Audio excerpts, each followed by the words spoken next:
Chapter 392. As the formation was activated, the super expert in the Tao Master realm shouted, "Quickly enter the formation. Remember, if your soul can't bear it, you must crush the token immediately. Otherwise, you'll have to bear the consequences." Following the Tao sovereign expert's words, everyone stepped into the formation. Xiao Chun followed behind them. Before he left, Chu Wuming waved his fist at Xiao Chun and said, "Brother Xiao Chun, good luck." Striding out of the formation, Chun Ju and Yang Heng appeared beside Xiao Chun without him noticing. Clearly, the two of them took the initiative to approach him. Looking at Xiao Chun, Yang Heng smiled and didn't say anything. However, Chun Ju said indifferently, "Break through to the Tao querying realm and fight with young Master Xiao again." Xiao Chun didn't have a good impression of the two of them. After all, the three of them were still enemies. Therefore, Xiao Chun ignored Chun Ju and stepped into the formation. The entire array formation was covered by a thick white fog. Not only did the fog block their vision, but it also cut off their other five senses. Inside the array formation, everyone was mute, deaf, and blind. This was the first time they had seen an illusion formation. They had seen the Skylock formation before. However, the formation of this path of Tao was stronger than the Skylock formation. To put it bluntly, this was also a holy formation. Originally, Xiao Chun planned to explore the depths of the formation. However, as he walked, Xiao Chun felt as if his thoughts had stopped. His vision turned black. When he regained consciousness, Xiao Chun had appeared in a completely foreign world. Around him was a powerful army. Xiao Chun had become an armored general. Without a doubt, Xiao Chun had fallen into an illusion. He had forgotten his true identity and even his name. It was as if he had started a new life. In this life, Xiao Chun was a general on the battlefield. Holding a long spear, Xiao Chun charged into the enemy army. His body was covered in blood. Around him were war cries and war drums. Finally, Xiao Chun met an enemy general. When the two met, the enemy general looked at Xiao Chun with a complicated expression. "Brother, I didn't expect that we would meet again on the battlefield. There's no need to say more. Let's fight." Facing the enemy general, Xiao Chun said calmly. Xiao Chun and this enemy general knew each other. They could even be said to be brothers. In his memory, Xiao Chun and this enemy general were from the same school. They grew up together and practiced martial arts together. Both of them dreamed of becoming a great general revered by thousands. They had such a dream since they were young. When they grew up, their dreams did come true. However, they didn't know if it was a little joke played by fate. The two of them became generals of two different countries, and these two countries just happened to be enemies. They each served their own masters.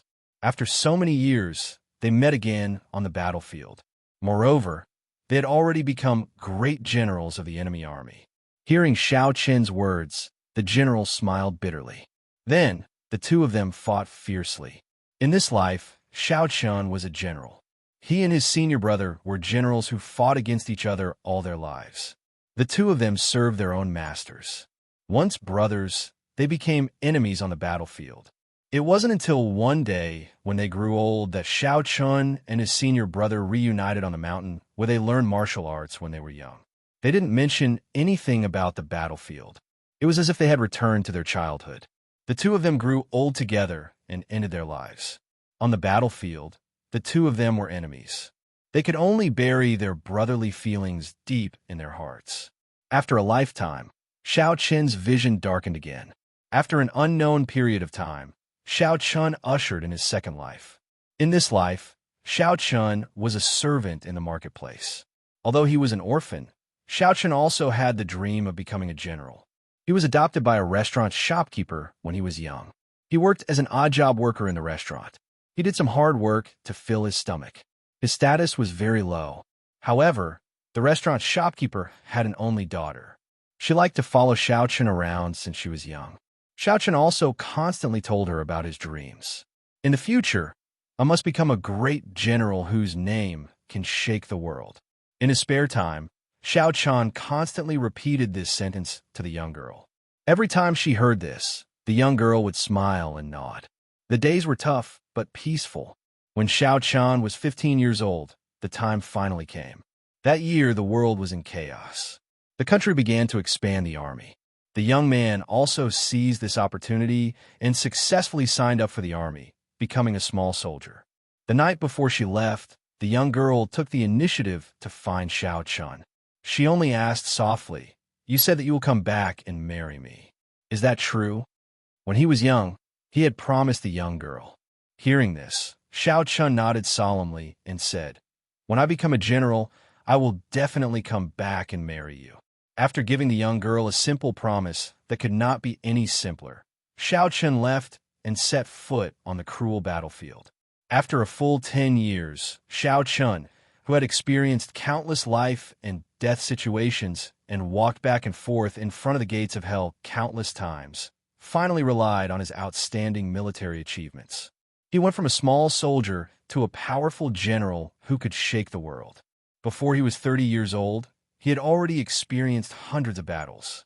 Moreover, he was deeply appreciated by the emperor. He had status and power. The emperor was even prepared to marry the princess to Xiao Chan. For a time, all the court officials were envious.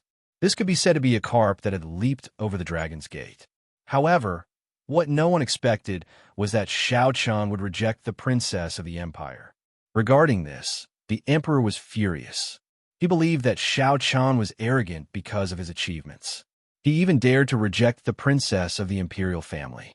He gave Xiao Chan two choices. He could either marry the princess of the imperial family, or his head would fall to the ground. In the face of the emperor's decision, Xiao Chan resolutely returned to the small town where he had grown up and went to the restaurant. After 10 years, the restaurant was still there. However, the former shopkeeper had passed away. Now, the person in charge of the restaurant was his daughter, the woman who he had once promised to take care of for the rest of his life. Standing at the entrance of the restaurant, Xiao Chan felt a little uneasy. 10 years had passed. Would she still remember him? Was she married? Even though he knew that he would die if he rejected the emperor, Xiao Chan was not afraid in the face of death. After spending half his life in the military, death was something that Xiao Chan was most familiar with. He wanted to see the girl again. After hesitating for a while, Xiao Chan finally stepped into the restaurant. Everything was still the same as 10 years ago. However, in the restaurant, Xiao Chan saw the woman who had always been in his dreams. She had grown up. She was no longer the little girl from 10 years ago. The woman wanted to call out to Xiao Chan. However, when facing Xiao Chan, the woman acted as if she did not know him at all. She personally invited Xiao Chan to sit down. Regarding this, Xiao Chan's heart was filled with grief. It seemed that she had really forgotten about him. Like ordinary customers, he drank a lot of wine in the restaurant. When he finished the last cup of wine, Xiao Chan was about to get up and leave. However, at this moment, the woman finally spoke. "This jar of wine was personally buried by my father when I was born. It is called Nu Er Hong. It can only be taken out on the day of my marriage. Now, you have finished it." Hearing the woman's words, Xiao Chan burst into tears. He married the woman that night. However, the next day, the army sent by the emperor arrived in the small town. Because he refused to marry the imperial princess, Xiao Chan was beheaded. He only accompanied the woman for one day. However, this day was Xiao Chan's life. 10 years later, Xiao Chan fulfilled the promise he had made 10 years ago. Reincarnation after reincarnation, he did not feel anything at all. At this time, Xiao Chan was sitting cross-legged in the array. Following the reincarnation of 10,000 lives in the illusion, Xiao Chan gradually gained a trace of understanding of the Tao. Chapter 393. Going through reincarnation after reincarnation in the illusion, a martial artist's cultivation would eventually reach the Tao querying realm. What was the Tao? This was the biggest obstacle for any celestial realm martial artist to break through to the Tao querying realm. In the endless reincarnation, the barrier of Xiao Chan's Tao querying realm gradually cracked. This was a sign that he was about to break through. Almost 100 people had entered the path of Tao. Time passed slowly in the outside world. Although Xiao Chan had gone through countless reincarnations in the illusion, only 3 days had passed in the outside world. It had been 3 days. Chu Wuming and the other two had left long ago. Outside the path of Tao, only the Tao Master was still guarding it. Calculating the time, it was about time for someone to come out. Under normal circumstances, after the path of Tao opened, someone should break through within 3 days. However, in the path of Tao, the earlier one broke through to the Tao querying realm, the worse it was. This was because the earlier one broke through, the deeper one's understanding of the Tao was. Breaking through to the Tao querying realm when one had just touched the threshold of the Tao was obviously unwise. This was because it would be very difficult for one to cultivate in the future. Since the establishment of the Royal Academy, the record for the longest duration on the road of the Great Path was 7 days. The Tao Master looked calmly at the road of the Great Path, shrouded in white mist. There was a hint of expectation in his eyes. This time, the opening of the road of the Great Path would probably set a new record.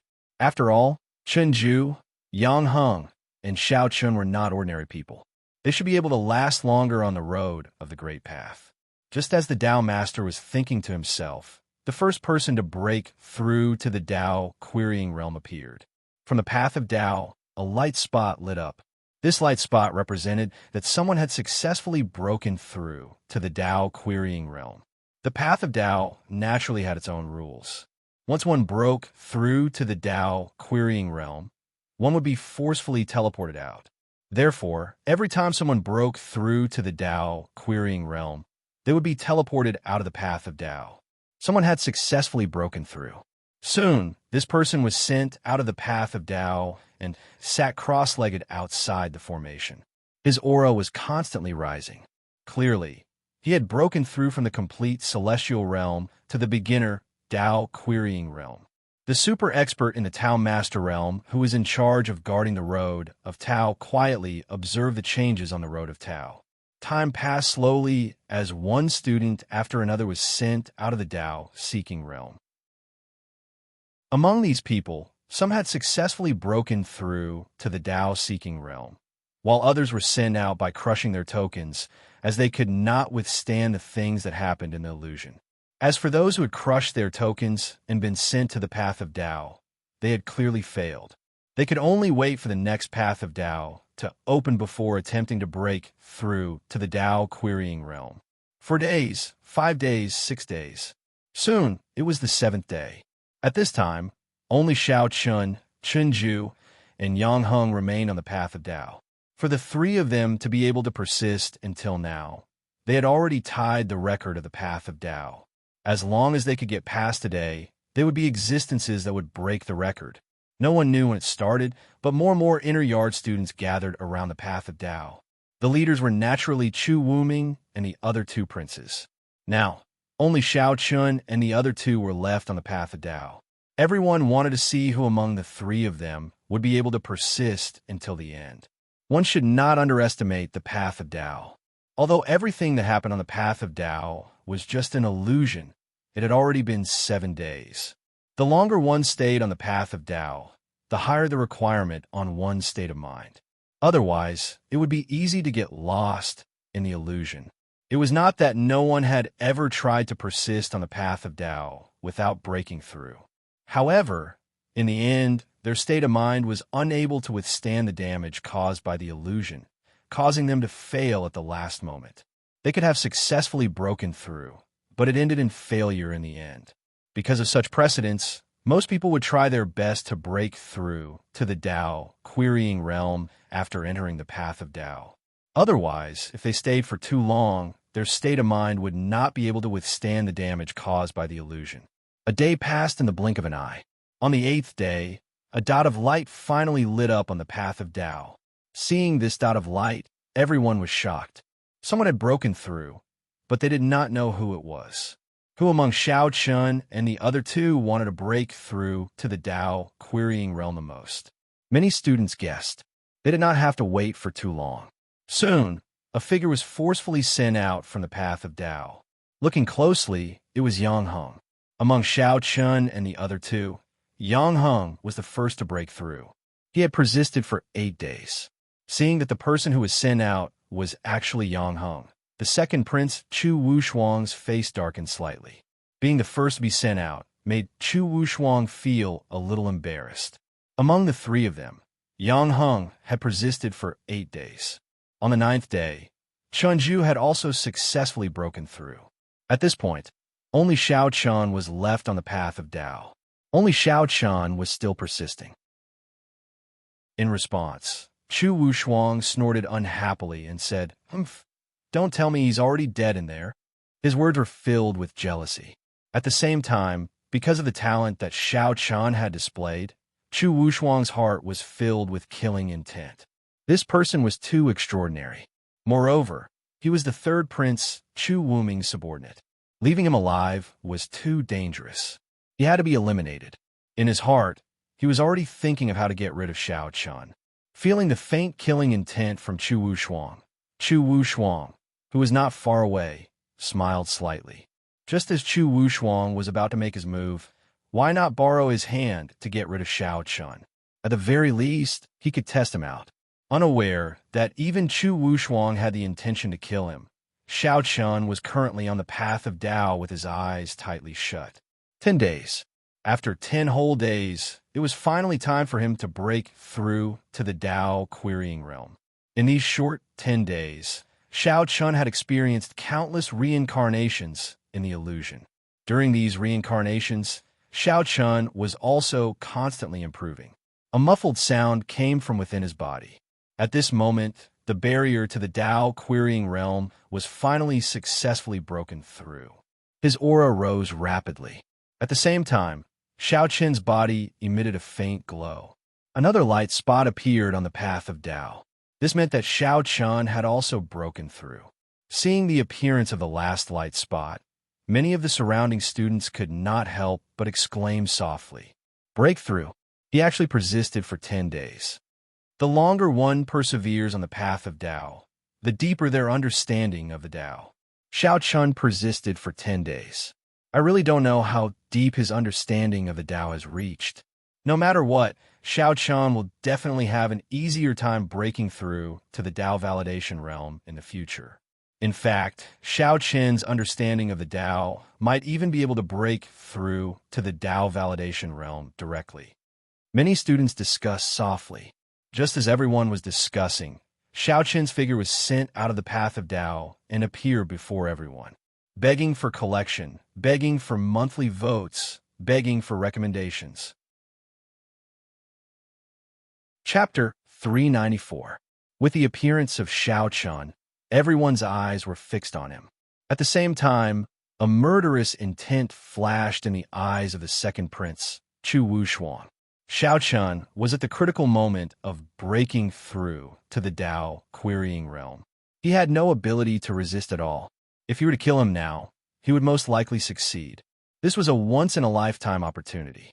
Chu Wushuang was already prepared to make his move.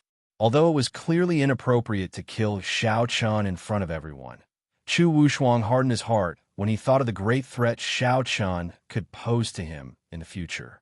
Since such a person could not be used by him, he had to kill him as soon as possible. It was worth it to pay a price for this. Just as he was about to make his move, Chu Wuming had already brought his men to protect Xiao Chun. Just now, Chu Wuming had inadvertently felt a trace of murderous intent from Chu Wushuang. Chu Wuming's heart raced. Naturally, he knew what this guy was planning.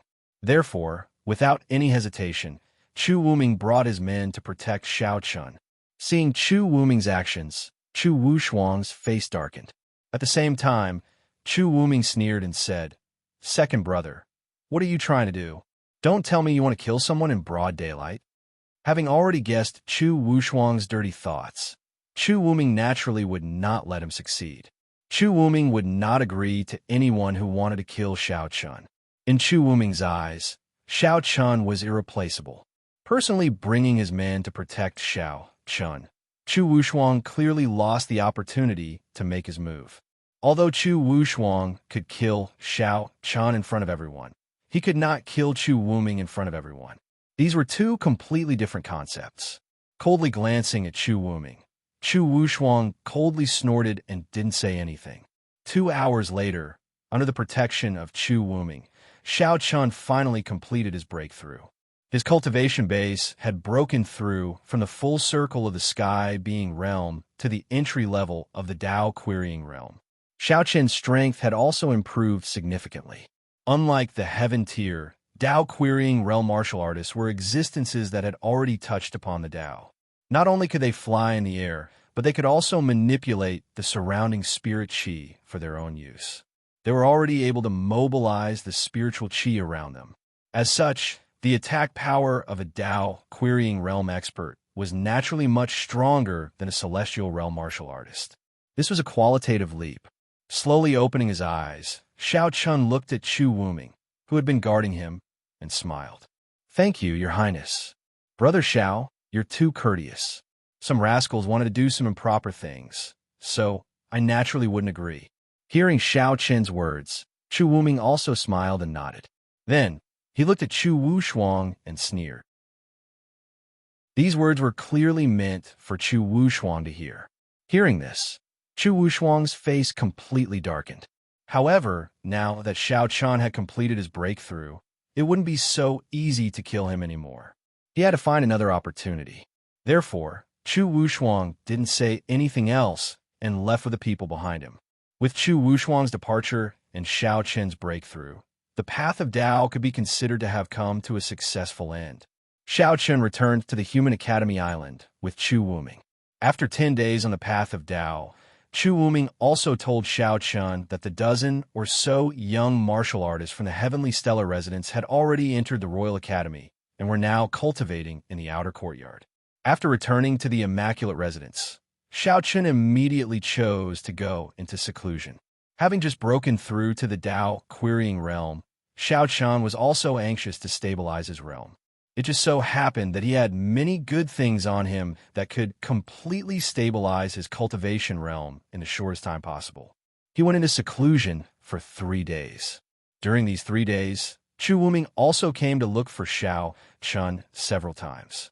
However, every time he heard that Xiao Chen was in seclusion, Chu Wuming didn't want to disturb him. After 3 days, as soon as Xiao Chen came out of seclusion, Chu Wuming received the news and hurried over. His expression was very anxious. Without any formalities, Chu Wuming directly explained, "Brother Xiao Chen, I've been waiting for you for a long time. Your Highness, is there something urgent?" Hearing Chu Wuming's words, Xiao Chen replied with a smile. "Sigh, Brother Xiao, you don't know. Today is my 5th brother's big day. Brother Xiao has been in seclusion for the past few days. I originally planned to go alone," Chu Wuming said. The 5th prince was overjoyed. Naturally, he had to invite everyone. Chu Wuming couldn't be absent. After all, the two of them were blood brothers. Moreover, today, Chu Wuming, Chu Wuk, Chu Wushuang, and the other princes and princesses would also be there. Originally, they had planned to go alone. However, since Xiao Chen had come out of seclusion, it was naturally better for them to go together. After all, the 5th prince's invitation had clearly stated that Xiao Chen was invited. Hearing Chu Wuming's words, Xiao Chen smiled slightly. He thought that it was something big, so it was just the 5th prince's big day. Since that was the case, he would go. Together with Chu Wuming, the two of them quickly left the Royal Academy and rushed towards the imperial capital. The location of the 5th prince's big day was set to be in the imperial capital's #1 restaurant, the Imperial Pavilion. The 5th prince's big day was set to be in a restaurant in the imperial capital. Xiao Chen felt that it was strange. He also asked Chu Wuming who the 5th prince's wife was. However, regarding this, Chu Wuming shook his head and said, "I don't know either. I only heard that it was a woman that 5th brother brought back from outside." Even Chu Wuming didn't know who the 5th prince's wife was. This made Xiao Chen slightly stunned. Logically speaking, the 5th prince's wife shouldn't be an ordinary person. However, even Chu Wuming didn't know who she was. This made him a little puzzled. As if he could see Xiao Chen's doubts, Chu Wuming helplessly smiled bitterly and said, Brother Xiao Chen, I don't have to tell you this. Brother Xiao Chen, to tell you the truth, my 5th brother is good at everything, but he likes women. As for today's wedding, not only do I not know the identity of the woman, I haven't even seen her before. Moreover, my father doesn't seem to approve of it either. It was my 5th brother who was stubborn. However, I heard that this woman is extremely beautiful and has made my fifth brother yearn for her day and night. That's why my fifth brother is so stubborn." As they spoke, the two of them had already arrived at the imperial capital through the transportation array. There was already a carriage waiting for them.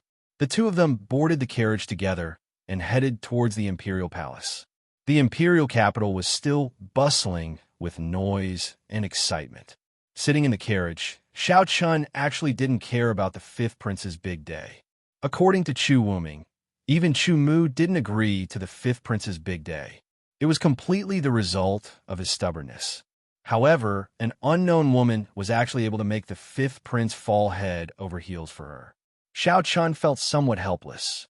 It was no wonder that the fifth prince withdrew from the fight for the position of crown prince early on. With such a temperament, it was indeed difficult for him to achieve great things. Xiao Chun chatted with Chu Wuming idly as the carriage slowly passed through the streets of the imperial capital. After about an hour, the carriage slowly came to a stop. Xiao Chun and Chu Wuming alighted from the carriage and looked at the extremely tall building in front of them. This was the location of the fifth prince's big day, the Monarch Pavilion. Begging for collection, begging for monthly votes, begging for recommendations. Chapter 395. Looking at the Emperor Pavilion in front of him, Xiao Chun smiled faintly. To put it bluntly, the fifth prince's wedding today was not recognized by the royal family at all. It could be said that it was a farce. However, the fact that the fifth prince was willing to go to such lengths for a woman piqued Xiao Chun's interest. He wanted to see what kind of woman could make the fifth prince go to such lengths.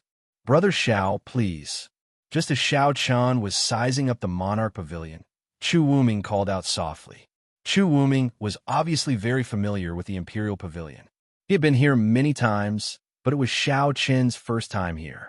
As the most luxurious restaurant in the entire Imperial capital, or even the entire Moonless Empire, the Imperial Pavilion had a great reputation. At the same time, it was indeed extraordinary. The Monarch Pavilion's main building had 9 floors. At the same time, there were more than 10 courtyards. As soon as they entered the Monarch Pavilion's main building, they saw a dazzling sight. This kind of decoration was not inferior to the Imperial Palace. Chu Wuming did not bring any attendants. As the two of them strode in, a beautiful maid took the initiative to welcome them. Without any introduction, the maid bowed and greeted. "Your Highness, third prince. Greetings to young Master Xiao." The maid even knew Xiao Chun's identity. This was the reason why the Monarch Pavilion was so outstanding.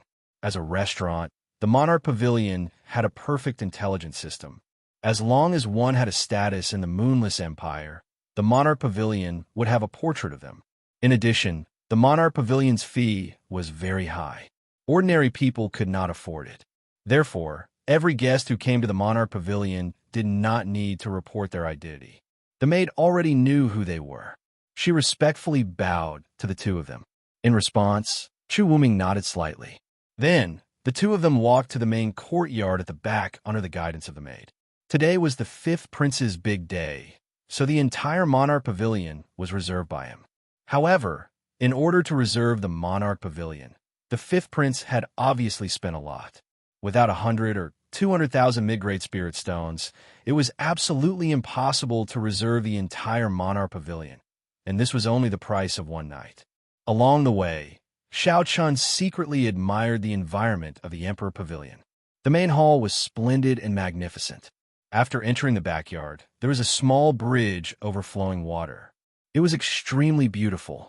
The Monarch Pavilion didn't blindly pursue tacky luxury. Just from these simple decorations, it wasn't difficult to see that the owner of the Monarch Pavilion really had a certain vision. It was no wonder that the Monarch Pavilion was known as the #1 restaurant in the entire Moonless Empire. Along the way, many people warmly greeted Chu Wuming. These people were also here to attend the fifth prince's wedding.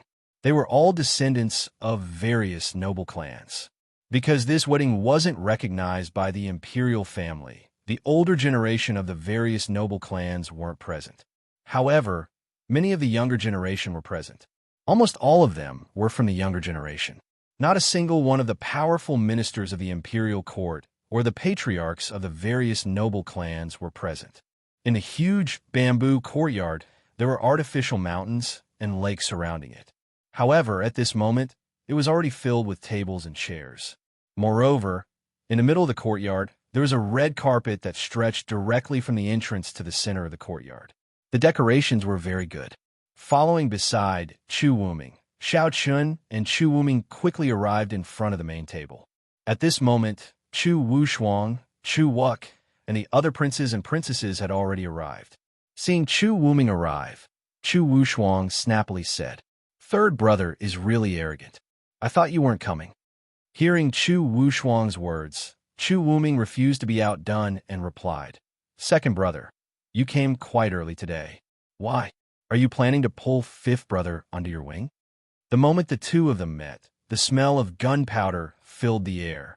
The fifth prince was still in a neutral state and didn't side with any of the three Chu Wuming. Chu Wushuang coldly snorted and didn't say anything else. Chu Wuming and Xiao Chun also slowly sat down. The banquet hadn't started yet, but everyone was still casually chatting. Of course, under this seemingly joyous atmosphere, there were actually undercurrents surging. Chu Wuming, Chu Wushuang, and Chu Wuk sat together at the same table. Anyone could smell the hidden gunpowder in the air. Without saying too much, Xiao Chun sat beside Chu Wuming with an indifferent expression. As he sipped the wine in his cup, he sized up the people present with nothing to do. The people gathered here today were probably the most influential people of the younger generation in the entire Moonless Empire. Every single one of them had an extraordinary background. If they weren't the direct descendants of large clans, they were the heirs of the nobles of the current dynasty. They didn't have any intention of interacting with these people. While they were casually chatting and waiting, the fifth prince, who was wearing a red robe, finally appeared. With a carefree smile on his face, the fifth prince directly went to the table where Chu Wuming and the others were sitting. He cupped his hands and smiled at everyone. "Big brother, second brother, third brother, and everyone else, let's drink a few more cups today." Hearing the fifth prince's words, everyone smiled and replied. With the appearance of the fifth prince, the wedding officially began. After greeting everyone, a young girl wearing a red dress and a red cloth over her head walked into the main courtyard, accompanied by 4 maids. The young girl's appearance couldn't be seen, but she was the main character today. His gaze stopped on the bride. At this moment, Xiao Chun frowned slightly. Although he couldn't see the girl's appearance, Xiao Chun felt a sense of familiarity from her aura. He definitely knew this girl, but he couldn't remember who she was. His gaze was firmly fixed on the bride. When the bride walked into the center of the main courtyard, Xiao Chun's eyes suddenly flashed with a strange light. Only then did Xiao Chun finally recognize who this girl was. Without hesitation, Xiao Chun directly stood up and strode toward the bride. The wedding had already begun. At this moment, Xiao Chun's actions clearly attracted everyone's attention. However, because Xiao Chun was now Chu Wuming's subordinate, and his strength wasn't inferior to Yang Heng's, although everyone was puzzled by Xiao Chun's actions, they didn't reprimand him. Under everyone's gaze, Xiao Chun strode towards the bride. He didn't even look at the fifth prince at the side and directly reached out to lift the bride's red veil. Seeing Xiao Chun's actions, someone finally shouted. This person was none other than Chu Wushuang. Seeing that Xiao Chun was about to lift the bride's red veil, Chu Wushuang shouted, "Xiao Chun, how dare you?" Lifting the bride's red veil on the day of the wedding was indeed an act of great disrespect to the groom. However, Xiao Chun completely ignored Chu Wushuang's angry shout. Before anyone could react, Xiao Chun had already removed the red veil from the bride's head. A beautiful face appeared in front of everyone. Looking at the girl in front of him, Xiao Chun said with a slightly solemn expression, "It really is you. Please add me to your collection. Monthly vote. Recommend me." Chapter 396. Looking at the girl in front of him, Xiao Chun's expression turned ugly. Everyone around him had strange expressions on their faces. What's going on? The wedding had just begun, and the bride had just appeared, but Xiao Chun had already removed her red veil. It could be seen that the fifth prince, who was standing at the side, was completely stunned at this moment, and a surge of extreme anger continued to surge in his heart. Without caring about the expressions of the people around him, Xiao Chun looked at the bride in front of him and called out in a deep voice, "Xiao?" The girl's name was Xiao. She was a direct descendant of a Xiao family and could be considered Xiao Chen's cousin. As for Xiao, most of his impression of her was from when he was young. When he was young, she could be considered one of the people of the same generation who had a good relationship with Xiao Chun. She liked to follow behind Xiao Chun. However, after Xiao Chun left the Xiao family, the number of times they met each other had decreased. This time, because of the Xiao family, many people had obtained a quota to go to the Sky River continent. Xiao was naturally on the list. However, after arriving at the Sky River continent, she was separated. She was separated from the rest of the people and was left alone. She had been training in the Sky River continent alone. Naturally, she had suffered a lot. She had traveled around the major cities of the Moonless Empire before finally arriving at the imperial capital. However, it was only when he had just entered the imperial capital, he had coincidentally bumped into the fifth prince and was instantly attracted to him. Immediately, he was captivated by her beauty. Without any hesitation, the fifth prince ordered his men to take Xiao. She was tied up and brought to the imperial palace. As a hedonistic prince, the fifth prince had done plenty of things like abducting women. As for Xiao Luo, who had been kidnapped by the fifth prince and brought to the imperial palace, Xiao Luo, who had been abducted by the fifth prince, had been kidnapped by the fifth prince. Xiao Chun, who had been tied up by the fifth prince, resisted with all her might. However, with her little cultivation, she was naturally unable to do anything. The fifth prince had already locked her up in his residence for half a month. During this time, the fifth prince could be said to be worse than a beast. For a little girl to fall into such a situation, the result was obvious. Needless to say, she had indeed been defiled by the fifth prince. He had forcefully taken Xiao. The fifth prince did not intend to let go of her body. He even wanted to marry Xiao. That was how today's scene came to be.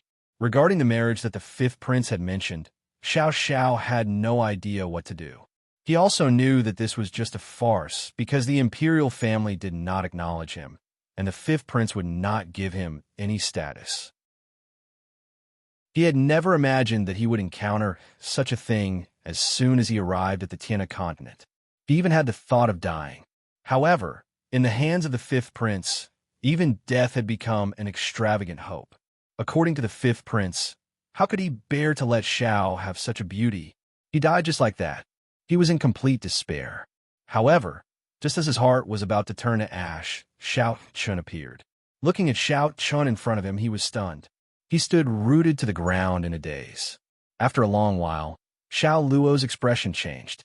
She suddenly rushed into Xiao Chen's arms, and the tears that she had been holding back for a long time finally burst out at this moment. She hugged Xiao Chun tightly, as if Xiao Chun would disappear if she let go. She choked with sobs as she shouted, "Brother Chun!" She cried very sadly and gently patted Xiao. Xiao Chun also did not expect to meet Xiao here. Although she didn't say anything, Xiao Chun could already guess that she must have suffered a lot these days.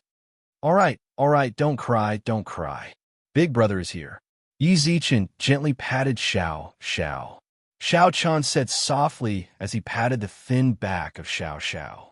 When he saw Xiao Chun and Xiao, the two of them were hugging each other, the fifth prince could no longer bear it.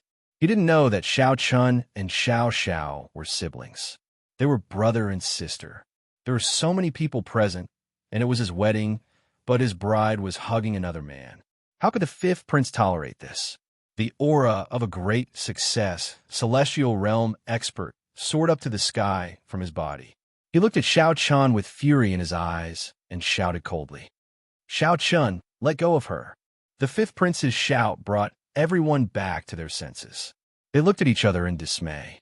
No one had expected such a thing to happen. Wasn't Xiao Chun too bold? He actually hugged the bride in front of everyone. Where would the fifth prince put his face? Unlike the others, Chu Wuming and the other two all looked at Xiao Chun. Chu Wuk and Chu Wushuang both smiled coldly. They didn't care if the fifth prince lost face today. They only cared that Xiao Chan was courting death. Moreover, they were also considering whether they could make use of this opportunity to do something to Chu Wuming. Unlike the other two, Chu Wuming was frowning. He didn't expect Xiao Chan to do such a thing. What was going on? Snatching someone else's bride in front of everyone? Wasn't he offending the fifth prince completely? Xiao Chan didn't care about everyone's gazes. Hearing the fifth prince's angry shout, he continued to comfort Xiao Xiao, who was in his arms. He didn't have the slightest intention of paying attention to Xiao Xiao. Seeing that Xiao Chun ignored him, the fifth prince was even angrier. Without hesitation, he threw a punch. Because he was blinded by anger, the fifth prince actually dared to attack Xiao Chun. Facing the fifth prince's attack, Xiao Chun casually pointed his finger and used the Chun Jun sword finger. In an instant, the Chun Jun sword finger shattered the fifth prince's fist radiance and penetrated his right shoulder, leaving a bloody hole. Xiao Chun injured the fifth prince with a single finger. After breaking through to the Dao querying realm, Xiao Chun's combat strength had far surpassed before. How could the fifth prince be a match for him?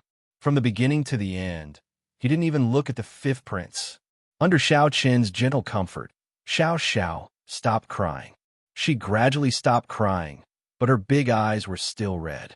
She raised her head and looked at Xiao Chun. "Xiao," she said with an aggrieved expression. "Brother, I... She wanted to tell Xiao Chun about her experience, but when the words came to her mouth, she found it hard to speak.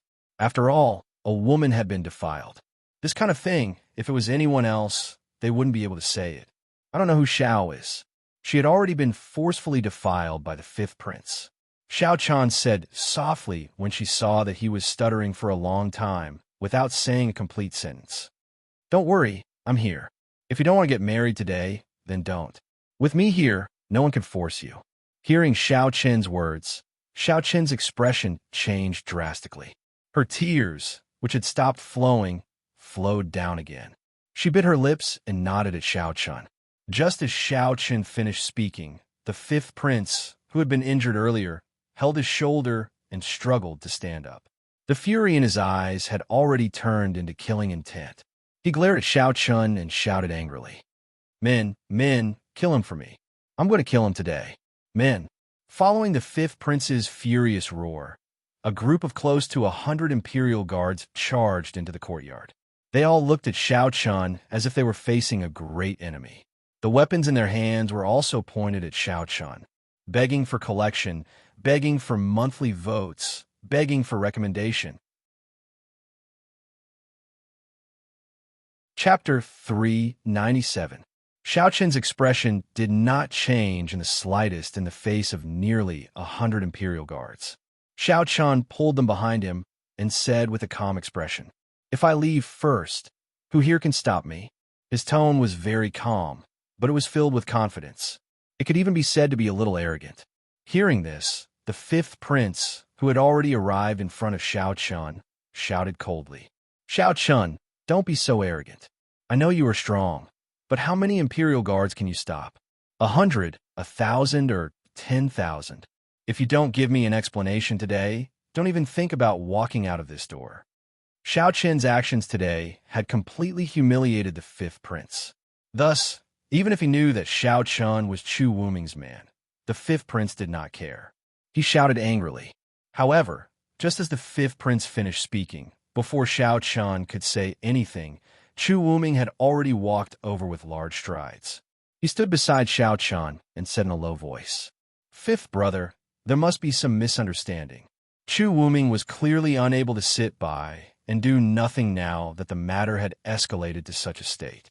However, after hearing Chu Wuming's words, the fifth prince was clearly unable to care too much at this moment. Even though he knew that Chu Wuming's influence was much greater than his, the fifth prince did not have any intention of backing down. He looked at Chu Wuming and said with a cold expression, "Third brother, you don't need to say any more. If Xiao Chun does not give me an explanation today, I will definitely not let him walk out of this door." As he spoke, the fifth prince took out a sound transmission talisman. Clearly, he wanted to call for more imperial guards. As a prince, Chu Mu treated them fairly. He gave each of them 1,000 imperial guards. These people would only listen to the orders of the princes. Seeing that the fifth prince wanted to call for more imperial guards, Chu Wuming's expression darkened slightly. However, when he thought that this matter was Xiao Chen's fault, Chu Wuming still looked at Xiao Chun. Clearly, he wanted Xiao Chun to explain. Of course, Chu Wuming thought this way because he did not know the relationship between Xiao Chun and Xiao Chun. If he knew the relationship between the two, Chu Wuming would probably not think this way. Faced with Chu Wuming's gaze, Xiao Chen's expression was calm. However, a cold light flashed in his eyes. Xiao Chen looked around the crowd and said indifferently, "Everyone wants an explanation, right? All right, I will give everyone an explanation." As he spoke, Xiao Chen pointed at Xiao Chen behind him. He said calmly, "This woman's name is Xiao. She is my younger sister, a sister of the same bloodline. Originally, Xiao Chen and I were together. When we first entered the Moonless Empire, we got separated due to some matters. During this period of time, I have been searching for Xiao Chen. However, there has been no news of her. And now, I have met Xiao Chen here. Everyone, what should I do?" After hearing Xiao Chen's words, everyone finally understood what was going on. Xiao Chen was Xiao Chen's sister. In this way, Xiao Chen's actions could be understood. Xiao Chen took in the changes in everyone's expressions. At the same time, he looked at the fifth prince and shouted in a slightly louder voice. "Speaking of which, I would like to ask your highness the fifth prince. Is my sister sincere in marrying you? Or are you forcing her to marry you? Who is the one giving an explanation today?" Xiao Chen's words stunned the fifth prince at first. Then, he looked away, not daring to meet Xiao Chen's eyes. Of course, the fifth prince knew in his heart that during this period of time, he had treated Xiao Chen badly. Facing the fifth prince's evasive gaze, Xiao Chen smiled coldly. However, at this moment, Chu Wushuang suddenly came to the fifth prince's side and patted the fifth prince's shoulder lightly. Then, he looked coldly at Xiao Chen and said, "You can't say that. Let's not talk about Xiao Chen. Regardless of whether she is your sister or not, today is my fifth brother's big day. If you do this, where will my fifth brother's face go? And now, you want my fifth brother to give you an explanation? Xiao Chen, even if you're a Chu Wuming's person, you can't be so overbearing, right?" After speaking, without waiting for Xiao Chen's reply, Chu Wushuang turned to look at the fifth prince and said with a smile, "Fifth brother, don't worry. Today, second brother will be your strong backing. No matter who tries to stop you, second brother will help you block them. You just need to ask for an explanation." Chu Wushuang stood up at this moment. His goal was naturally not to seek justice for the fifth prince. Instead, he wanted to use this opportunity to deal with Xiao Chen and Chu Wuming. However, the fifth prince did not realize this. When he heard Chu Wushuang's words, the fifth prince's face was filled with gratitude. Then, he looked arrogantly at Xiao Chen and said, "Originally, Chu Wuming's appearance made the fifth prince feel a little guilty. In addition, Xiao Chen's words perfectly explained his previous actions. Originally, the fifth prince wanted to retreat. However, now that Chu Wushuang stood up, it undoubtedly gave the fifth prince a lot of confidence. After all, Chu Wushuang's influence was not weaker than Chu Wuming's. In fact, it was even stronger. With a backer, the fifth prince naturally felt a lot more confident. He looked at Xiao Chen and shouted coldly, "Nonsense. This woman is a slave that I bought from a human trafficker. How did she become your sister? Xiao Chen, if you want to deceive people, don't you think that your words are too childish? Today, you must give this prince an explanation. Otherwise, this prince will not let you walk out of this door." He was completely shameless. He was lying through his teeth. And just as the fifth prince finished speaking, hundreds of imperial guards swarmed in from outside the courtyard. These people were the fifth prince's personal guards. Seeing that his army had arrived, and with the second prince's support, the fifth prince became even more fearless. At the same time, when he saw the fifth prince's huge lineup and the sneering Chu Wushuang standing beside him, the expression in Chu Wuming's eyes became somewhat complicated. Seeing that the fifth prince had become full of confidence again and sensing the change in Chu Wuming, Xiao Chun smiled faintly. Your Highness, there is no need for you to interfere in this matter. This is a matter that I caused, and I can deal with it myself. There is no need for your Highness to worry. He had already guessed that Chu Wuming was weighing the pros and cons. As for what he was weighing, it was obvious. Facing Chu Wushuang and the fifth prince at the same time, Chu Wuming was considering whether to continue supporting Xiao Chun. After all, this was clearly a trap set by Chu Wushuang. If Chu Wuming insisted on protecting Xiao Chun, he would probably have to pay a heavy price. At the crucial moment, Chu Wuming cowered. Xiao Chun did not have any other thoughts about this. This was how people from royal clans were. Their first consideration would always be their own interests. As soon as he finished speaking, without waiting for Chu Wuming to reply, Xiao Chun glanced at the slightly frightened Xiao Chun behind him and smiled. Later, follow behind me. Don't worry, with your brother here, no one will be able to hurt you. After he finished speaking, the storage ring on his hand flashed, and the Crimson Edge sword immediately appeared in his hand. With the sword in hand, Xiao Chen's aura instantly became fierce. He said to the fifth prince indifferently, "This sword is my, Xiao Chen's, explanation to you." Chapter 398. With the sword in his hand, Xiao Chen's aura changed as well. It was as if a treasured sword had been unsheathed. It was unstoppable. The fifth prince was talking about Xiao Chen. He was a slave that he had bought. Xiao Chun did not even have the thought of arguing with him. It was a waste of breath to reason with a scoundrel. Since the fifth prince wanted an explanation, he would use the 7 feet green sword in his hand to give him an explanation. The terrifying sword intent wreaked havoc, protecting Xiao Chun and Xiao Chun. The two of them were firmly protected. As for Chu Wuming, Xiao Chun did not count him in. In fact, when Chu Wuming was hesitating just now, there was already a gap between the two of them. Pulling Xiao Chun along, he slowly walked forward. With every step that Xiao Chun took, the Imperial Guards involuntarily took a step back. Looking at Xiao Chen's back, Chu Wuming's eyes revealed a trace of struggle. He knew that if he chose to retreat today, there would definitely be a gap between him and Xiao Chun. This gap could not be mended. In fact, Xiao Chun might even leave his camp. He wanted to protect Xiao Chun. Even if he had to face Chu Wushuang, he would not hesitate. However, Chu Wuming was also very clear that once he stepped forward, he would fall into Chu Wushuang's trap. Chu Wushuang wanted to use Xiao Chun to drag him down. Moreover, there was still Chu Wuk at the side. Although Chu Wuk did not step forward, once he was dragged down by Chu Wushuang, how could Chu Wuk give up on this opportunity to beat a drowning dog? Obviously, he would not. It was because there was Chu Wushuang in the open and Chu Wuk in the dark that Chu Wuming was in a dilemma. Until now, Chu Wuming did not say a word.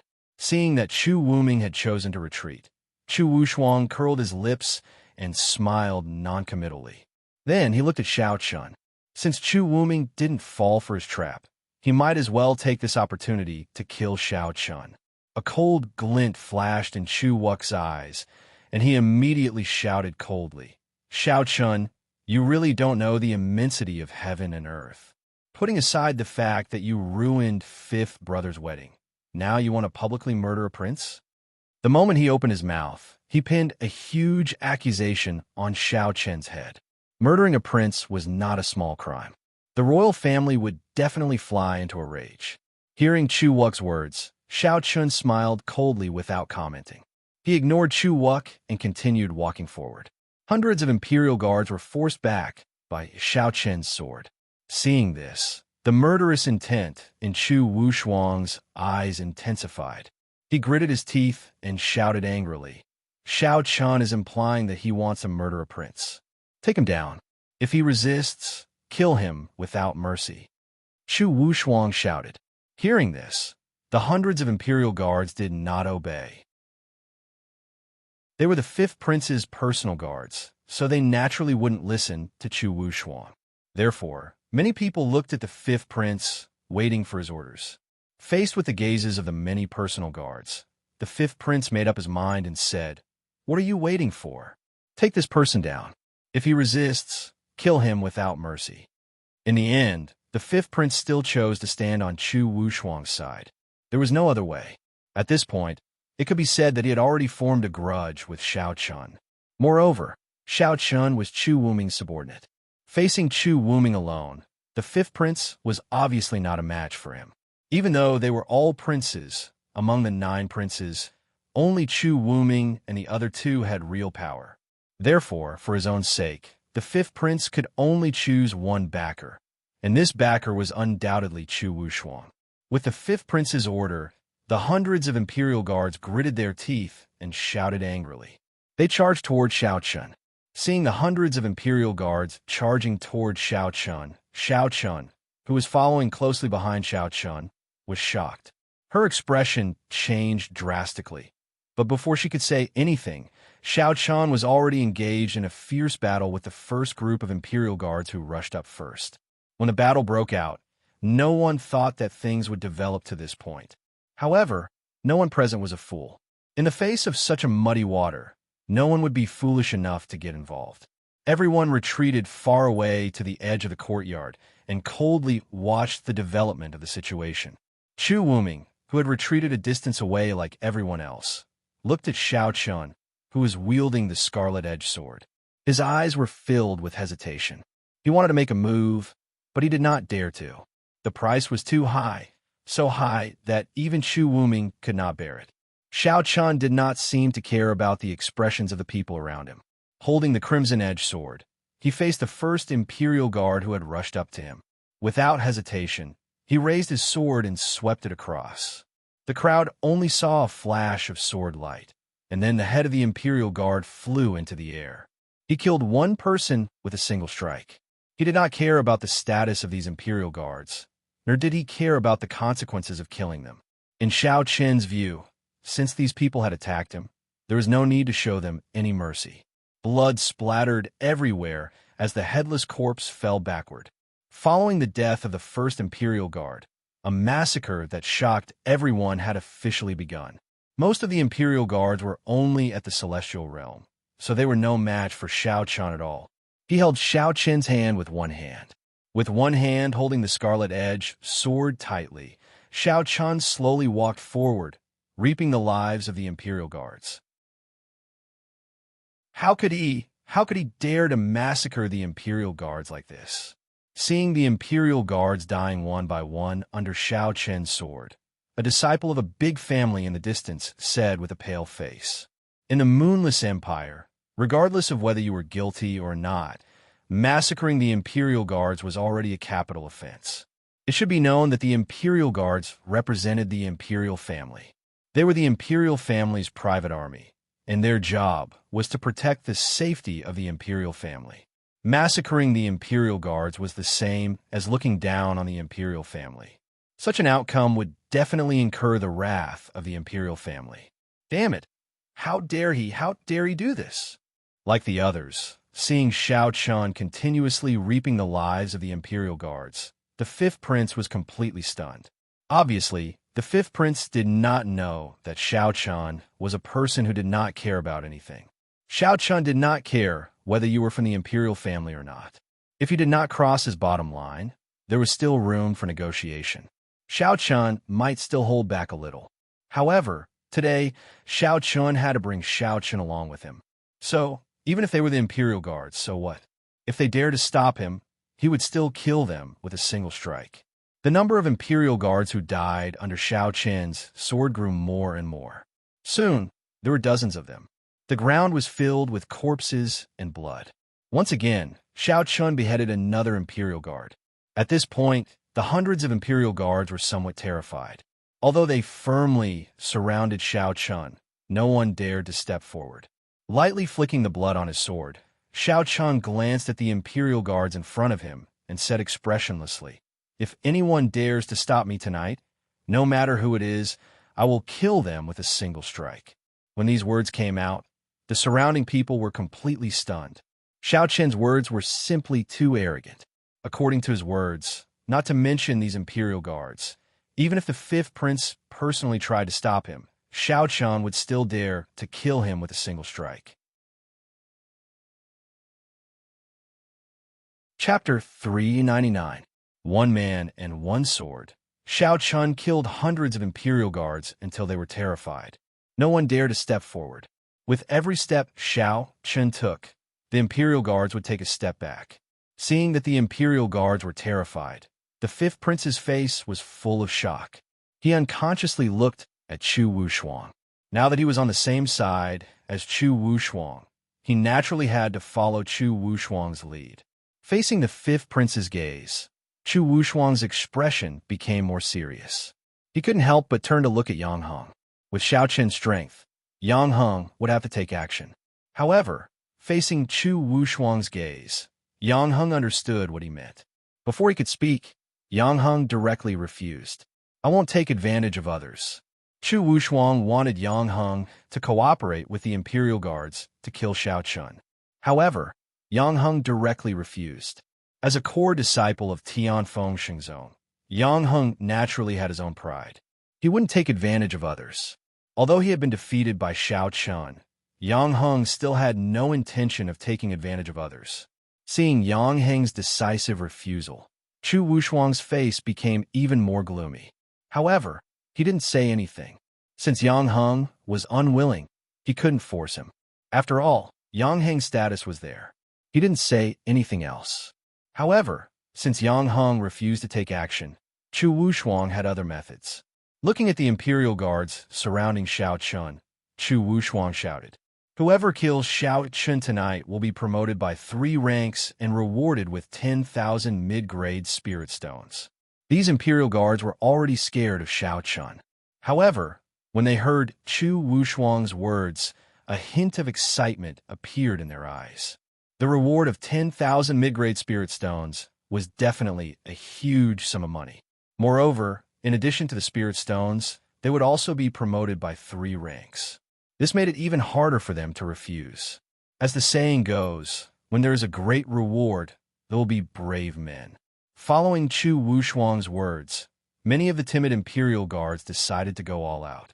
After all, as long as he could kill Xiao Chun, it would mean that he had reached the heavens in a single bound and stood out among his peers. "Brother, this kid is alone. Let's attack together and hack him to death." No one knew who shouted. Hearing that, the Imperial Guards all shouted in unison. Immediately after, the numerous Imperial Guards who were originally retreating in defeat once again madly rushed toward Xiao Chun. Their imposing manner was much more ferocious than before. Many of the Imperial Guards were tempted by Chu Wushuang's generous rewards. Faced with another attack from the Imperial Guards, the murderous intent in Xiao Chun's eyes grew even stronger. He still held Xiao Chun with one hand. Xiao Chun shouted coldly as he slashed out with the Scarlet Edge sword in one hand. Triple layered waves, 100 layered waves. He directly used the triple layered waves. With one slash, surging spiritual energy rushed towards the Imperial Guards in front of him like turbulent waves. The powerful sword essence coupled with the might of the triple layered waves killed many of the Imperial Guards in a single slash. Xiao Chun did not linger after gaining the upper hand. Instead, he dragged Xiao Chun along.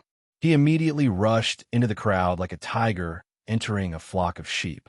The long swords in their hands were swung continuously. Every swing of the sword meant that someone was about to die. Their formation had already been disrupted by the 3 layers of overlapping waves earlier. Now, facing Xiao Chun who was charging at them, these Imperial Guards had no way of resisting. There was no need to hold back. He had already said before that whoever dared to stop him today would die. It was as if he had transformed into a god of death. This time, the massacre was even more bloody than before. In the blink of an eye, more than 10 Imperial Guards had died under Xiao Chun's sword. Without giving these Imperial Guards any chance, Xiao Chun rushed out of the courtyard. Soon, Xiao Chun and Xiao Chun rushed out of the courtyard under the encirclement of the Imperial Guards and rushed out of the Monarch Pavilion. Seeing Xiao Chun single-handedly defeating hundreds of Imperial Guards, the people in the courtyard were all shocked. Someone could not help but ask, is he really going to kill his way out of the Monarch Pavilion? Xiao Chun's actions caused these young masters to feel a chill in their hearts. Such a large-scale massacre of the Imperial Guards had never happened before. Today, Xiao Qin's actions showed that he did not put the imperial family in his eyes. Everyone was shocked. However, Chu Wushuang's eyes were filled with killing intent. He could see that even though the imperial guards had the advantage in numbers, they were unable to do anything to Xiao Qin. He thought to himself, "Tonight, no matter what price I have to pay, I will kill you in the Monarch Pavilion." Knowing that today was the best opportunity to kill Xiao Qin, Chu Wushuang immediately took out a sound transmission talisman and contacted his subordinate, the Huban camp, after realizing that the Fifth Prince's Imperial Guards were unable to do anything to Xiao Qin. Previously, it was said that although Chu Mu had 9 sons, only Chu Wushuang and the other 2 held real power. The most important reason was that the 3 of them held military power. Chu Wuck's venomous python camp, Chu Wushuang's Huban camp, and Chu Wuming's battle dragon camp were all powerful armies of the Moonless Empire. Although there were not many of them, their combat power was far from what the Imperial Guards could compare to. Every one of them had substantial military power in their hands. Chu Wushuang had contacted the Huban camp at this time, which had fully expressed his attitude. No matter what, he must kill Xiao Qin tonight. When Chu Wushuang used the sound transmission talisman, Chu Wuming, who was not far away, naturally saw everything. At this moment, Chu Wushuang could only mobilize the Huban camp. His expression became more and more complicated. The Huban camp had a total of 2,000 people. However, the lowest cultivation level of the soldiers was at the Dao Querying Realm. Moreover, they had mastered set of battle formations. Their strength was not inferior to an ordinary army of 100,000 people. He did not expect Chu Wushuang to mobilize the Huban camp. Chu Wuming was very clear that once Xiao Qin was surrounded by the Huban camp, the situation would not be as simple as facing the Imperial Guards. This was because the Huban camp was a true army of tigers and wolves. It was a terrifying existence that had experienced the baptism of countless battles at the border. Chu Wuming did not doubt that if there were no changes tonight, as long as Chu Wushuang's Huban camp arrived, Xiao Qin would definitely die. Do I have to watch Xiao Qin die here? Chu Wuming was extremely conflicted. He slowly closed his eyes as if he was making an important decision. After a long while, Chu Wuming's eyes suddenly opened. Then, he used the same sound transmission talisman without hesitation. After struggling for so long, Chu Wuming finally could not watch Xiao Qin die. Even though he knew that if he helped, he would be falling into Chu Wushuang's trap. However, even so, Chu Wuming could not care so much. First, he had to save Xiao Qin's life. Other things could be dealt with later. Chapter 400. In the end, Chu Wuming finally made a decision. As a prince and a strong competitor for the position of crown prince, Chu Wuming felt that making such a decision was probably the stupidest decision he had ever made. He was very clear about the consequences of interfering in this matter. However, Chu Wuming really couldn't watch Xiao Qin die without doing anything. As a prince, Chu Wuming had the side of a royal family that chased after fame and fortune. However, he was also full of pride. After being together with Xiao Qin for so long, it would be a lie to say that the two of them didn't have any feelings for each other. Moreover, there was no doubt that Xiao Qin had helped him. If it wasn't for Xiao Qin, Chu Wuming would have been eliminated long ago. Now that Xiao Qin was in trouble, regardless of the final outcome, Chu Wuming wanted to stand on the same side as Xiao Qin. Like Chu Wushuang, Chu Wuming also used a voice transmission talisman to contact his battle dragon camp. When Chu Wuming used the voice transmission talisman, he didn't know that Chu Wuck, who had been hiding in the dark, had seen everything. Chu Wuck murmured softly with a faint smile on his face. "Third brother, I knew you would definitely interfere." He had already expected that with Chu Wuming's character, he wouldn't leave Chu Wuming in the lurch.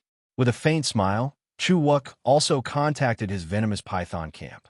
Now that Chu Wuming had already made a move, Chu Wushuang's Huban camp was obviously not enough. Therefore, Chu Wuck naturally had to help. Even if he couldn't directly kill Chu Wuming this time, he had to cut off one of his arms. The 3 major camps under the 3 princes moved out together. There were 3 camps in the imperial capital's triangle. These three camps were the venomous python camp, human camp, and battle dragon camp. At this time, after receiving Chu Wuming and the other two's messages, the soldiers of the three battalions also moved out and went straight to the Monarch Pavilion. No one knew that the three princes had mobilized the Viper Battalion, the Tiger Battalion, and the War Dragon Battalion. At this moment, Xiao Qin's battle had already been fought outside the courtyard. Many people followed from afar and witnessed the entire battle with their own eyes. Facing hundreds of Imperial guards, Xiao Qin became braver as he fought. His white clothes were already dyed red with blood. However, it was also because of this that Xiao Qin became even more murderous. His attacks were decisive and ruthless. After a fierce battle, the fifth prince's hundreds of Imperial guards were reduced to just over 200 men. Looking at Xiao Qin, who was in the middle of a fierce battle, someone said, "This Xiao Qin is really extraordinary." As expected of the person that His Highness the Third Prince relies on the most. So what if he's extraordinary? In my opinion, Xiao Qin is in danger today. Oh, what do you mean, Brother Qin? The way I see it, Xiao Qin is about to break out of the encirclement. His Highness the Fifth Prince is naturally incapable of taking down Xiao Qin by himself. However, do you think that the first prince and the second prince will just stand by and watch? Xiao Qin is one of the third prince's generals. With such a good opportunity in front of them, do you think that the first prince and the second prince will let Xiao Qin escape from danger? The way I see it, Xiao Qin will undoubtedly die tonight because the two princes will not give him the slightest chance of survival. Naturally, the fifth prince was not strong enough to deal with Xiao Qin. However, the first prince and the second prince were different. After listening to the young man's analysis, everyone understood that Xiao Qin was indeed in danger tonight. This danger did not come from the fifth prince.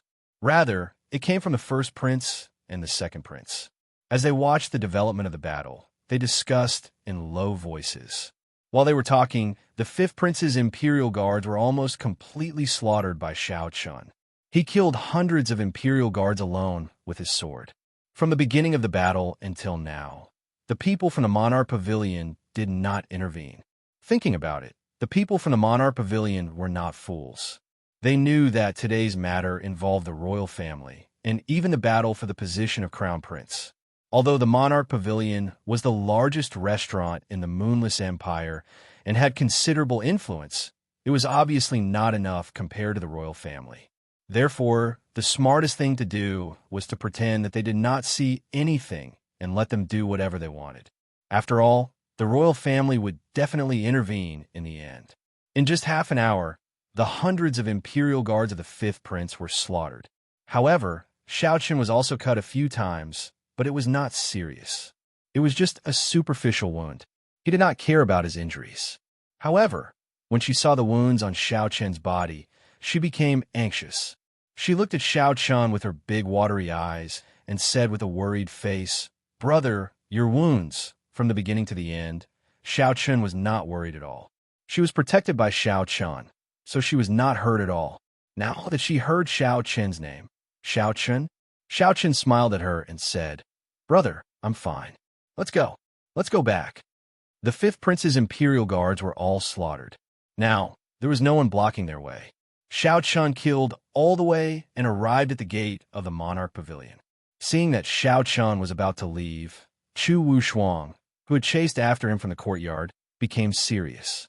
He could not let Xiao Qin go now. His human battalion had not arrived yet. He had to find a way to delay him. Originally, it was best to let Yang Heng take action. With Yang Heng's strength, it was not difficult for him to delay Xiao Qin for a while.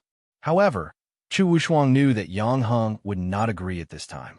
Without any other choice, Chu Wushuang looked at the fifth prince and said, "Fifth brother, find a way to delay Xiao Qin.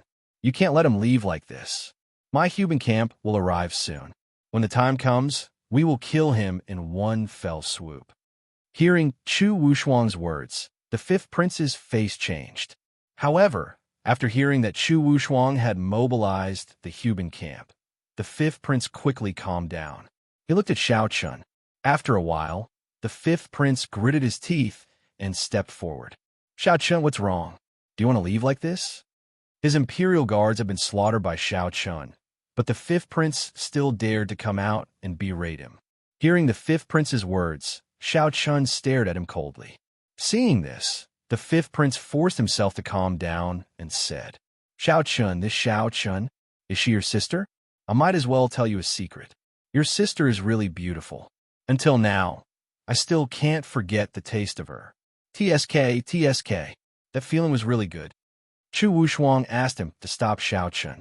After thinking about it, the fifth prince finally decided to use reverse psychology. Xiao Chun should not know that he had sullied Xiao Chun. Therefore, the fifth prince took the initiative to reveal this matter.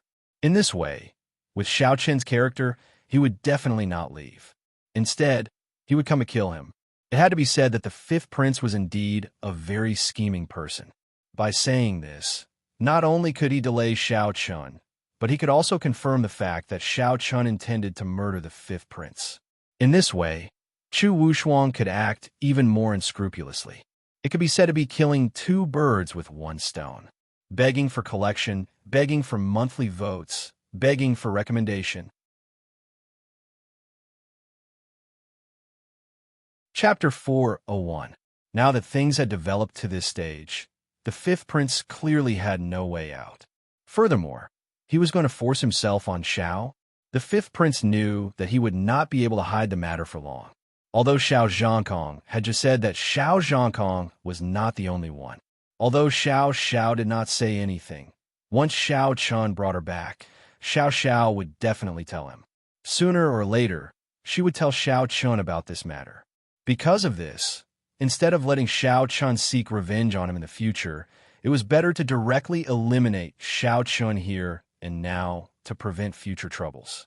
He knew very well how Xiao Chun would react to his words, and this was the effect that the fifth prince wanted. As long as Xiao Chun showed killing intent towards him and really wanted to kill him, then Chu Wushuang would have a legitimate reason to make a move. One must know that just based on Xiao Chun causing trouble at the wedding and killing the imperial guards, it was probably not enough to anger the imperial family. After all, one should not forget that Xiao Chen's uncle was the retired emperor of the Moonless Empire. For these matters, the imperial family might not take it too seriously for the sake of the Burning Sky ruler. However, once Xiao Chen's intention to kill the fifth prince was confirmed, it would be a completely different matter. At that time, the imperial family would definitely not let this matter rest. It was with this thought that the fifth prince made such a risky move. Hearing his words, Xiao Chun turned his head and looked at Xiao behind him. Sensing Xiao Chen's gaze, Xiao looked back at him. At this moment, Xiao was already crying uncontrollably. Facing Xiao Chen knew that the fifth prince was telling the truth. How could he not know that the fifth prince was telling the truth? During the period of time that he was imprisoned, he had really tainted Xiao. A surge of murderous intent emanated from Xiao Chen's body. Just as the fifth prince had expected, Xiao Chun had no intention of leaving after learning of this matter. Previously, he had only wanted to capture Xiao Chun. Previously, Xiao Chun wanted to leave safely, but now he was thinking about how to kill the fifth prince. Facing such a strong killing intent, even though the fifth prince was already prepared, he still could not help but feel a chill run down his spine. His eyes were filled with murderous intent. Facing Xiao Chun at this moment, even Xiao Chun, both of them felt a sense of fear. Both of their hands tightly tugged at the corners of Xiao Chen's clothes. "Brother," she called out softly. He did not pay any attention to Xiao. Xiao Chen's gaze was fixed on the fifth prince. Although the fifth prince's provocation wasn't a brilliant method, anyone with a brain could see that the fifth prince was deliberately provoking Xiao Chun. Usually, Xiao Chun would never be fooled. However, he was too lazy to think about it right now. Did the fifth prince sully Xiao Chun? This was the truth, and it was enough. No matter what the fifth prince's plan was, or what his goal was, Xiao Chun would kill him today.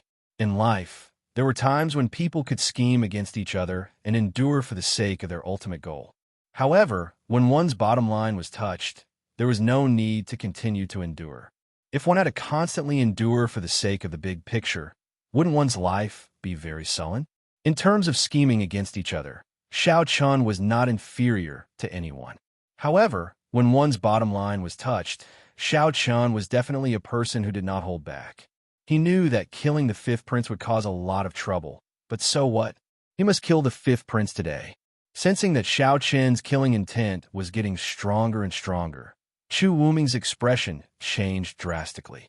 He knew very well what the fifth prince's goal was. If Xiao Chun really attacked, it would be beyond redemption. Without hesitation, Chu Wuming immediately strode forward and arrived in front of Xiao Chun. Looking at Xiao Chen's face filled with killing intent, Chu Wuming said, "Brother Xiao, calm down. This is a provocation, a provocation. The fifth prince wants to lure you into attacking him. You can't be fooled." Chu Wuming knew very well what the fifth prince's goal was, and Xiao Chun knew it as well. However, so what? Even if it was a trap, Xiao Chun would kill this person with a single stroke of his sword today. Ignoring Chu Wuming's obstruction, Xiao Chun moved and went straight for the fifth prince. The fifth prince did not expect Xiao Chun to charge at him without hesitation. His expression changed immediately. However, at this moment, Chu Wushuang threw out a talisman. In an instant, the talisman turned into a light shield that firmly protected the fifth prince. Chu Wushuang was very satisfied with the fifth prince. Now that Xiao Chun had attacked, the fact that he intended to kill the fifth prince was confirmed. Therefore, Chu Wushuang naturally had to protect the fifth prince. This talisman was a top heaven-level defensive talisman. With its protection, the fifth prince would be safe and sound. The fifth prince was initially horrified, but after seeing Chu Wushuang taking out the talisman to protect himself, he quickly calmed down. Facing Xiao Chen's attack, the fifth prince revealed a sneer. As expected, Xiao Chun had attacked. This way, he would definitely die. It could be said that he hated the fifth prince to the core. Xiao Chun had been defiled by this bastard. It was imaginable how murderous he was. He thrust his sword forward, but due to the talisman's protection, the sword didn't hurt the fifth prince at all. While Xiao Chun was attacking crazily, a series of orderly and loud footsteps sounded from outside the emperor's pavilion. Upon hearing the footsteps, Chu Wushuang's eyes glinted with joy. The Huban camp had arrived. As expected, 2,000 soldiers clad in black armor appeared outside the emperor's pavilion. Everyone's expression changed at the sight of the 2,000 soldiers. Huban camp. It's the second prince's Huban camp. As expected, the Huban camp's appearance was enough to explain everything. It seemed that Chu Wushuang was determined to kill Xiao Chun tonight. As soon as the Huban camp appeared, Chu Wushuang bellowed without hesitation. "Huban camp, listen up. Xiao Chun attempted to murder the second prince. Kill him on the spot. Kill him." Without any hesitation, Chu Wushuang gave the order to kill. Upon hearing his command, the 2,000 soldiers of the Huban camp immediately charged at Xiao Chun. Unlike the Imperial Guards, the Huban camp was a true warrior who had been on the battlefield and didn't know what cowardice was. Therefore, even though Xiao Chen's strength was terrifying, the soldiers of the Huban camp weren't afraid of death. They immediately clashed with Xiao Chun. "Chu Wushuang, don't go overboard." Seeing that the Huban camp had made their move, Chu Wuming stood out and shouted at Chu Wushuang. Upon hearing Chu Wuming's words, Chu Wushuang didn't comment on it. "Overboard? I'm going to kill Xiao Chun tonight. What can you do about it?" It could be said that they had shed all pretense of cordiality. As soon as Chu Wuming's bellow sounded, 2,000 soldiers clad in silver armor from the battling dragon camp finally arrived. Upon seeing the arrival of the battling dragon camp, Chu Wushuang's expression changed slightly. On the other hand, Chu Wuming bellowed, "Battling dragon camp, listen up. Protect Xiao Chun." The Huban camp wanted to kill Xiao Chun, while the battling dragon camp wanted to protect Xiao Chun. However, along with Chu Wuming's command, another 2,000 soldiers clad in dark green armor appeared before the battling dragon camp. These 2,000 soldiers were Chu Wux's venomous python camp, begging for collection, begging for monthly votes, begging for recommendations.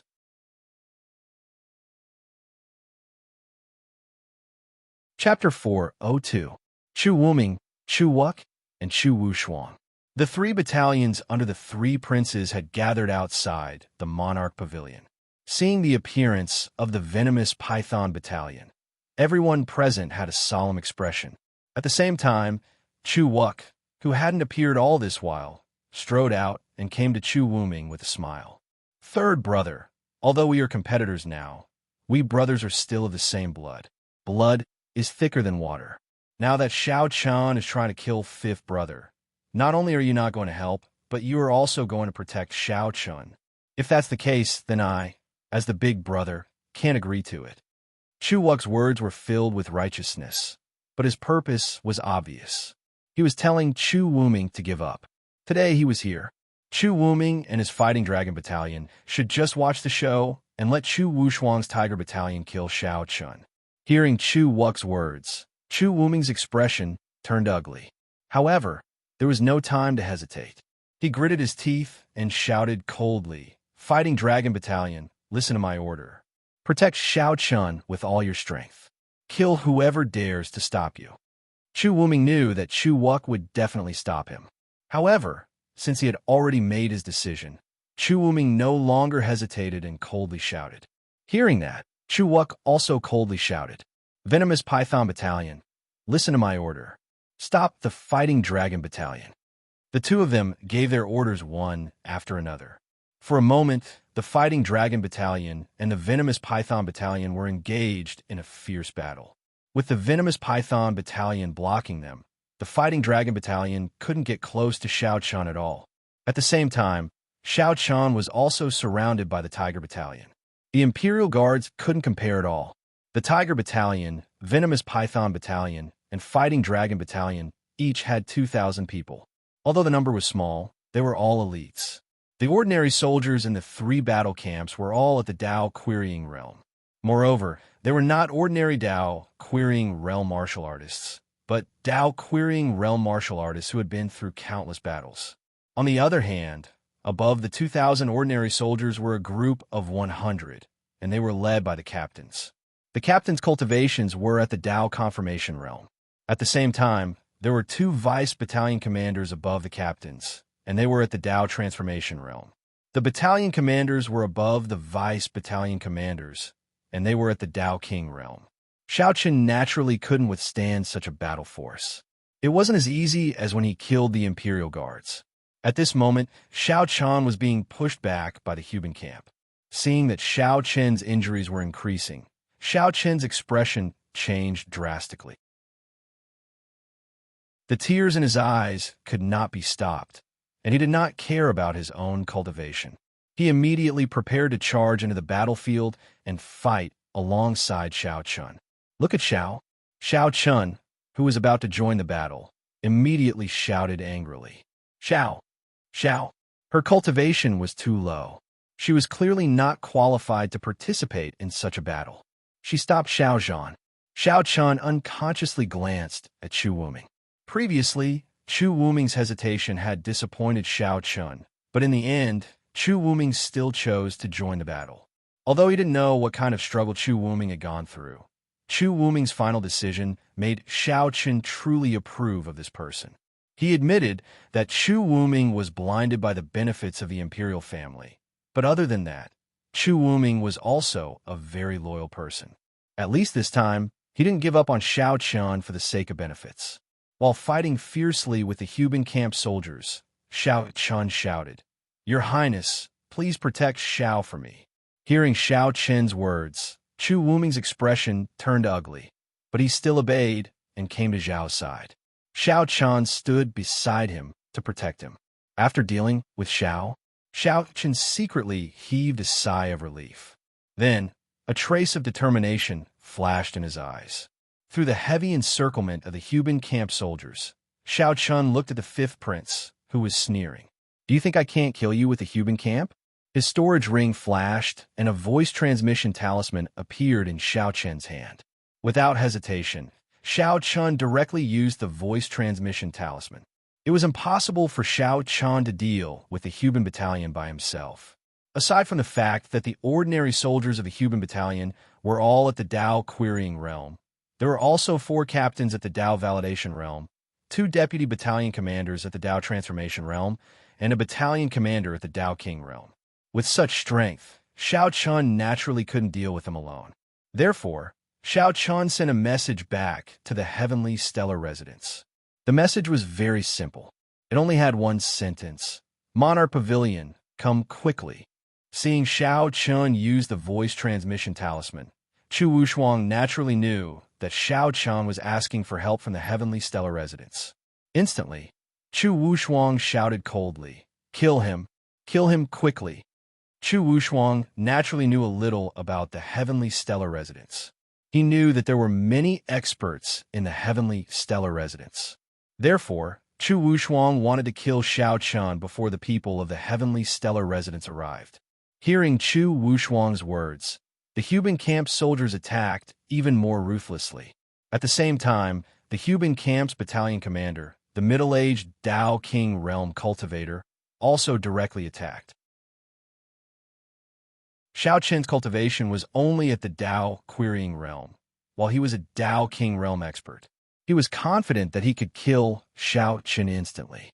Facing the Huban Camp's battalion commander, Xiao Chun didn't dare to be careless.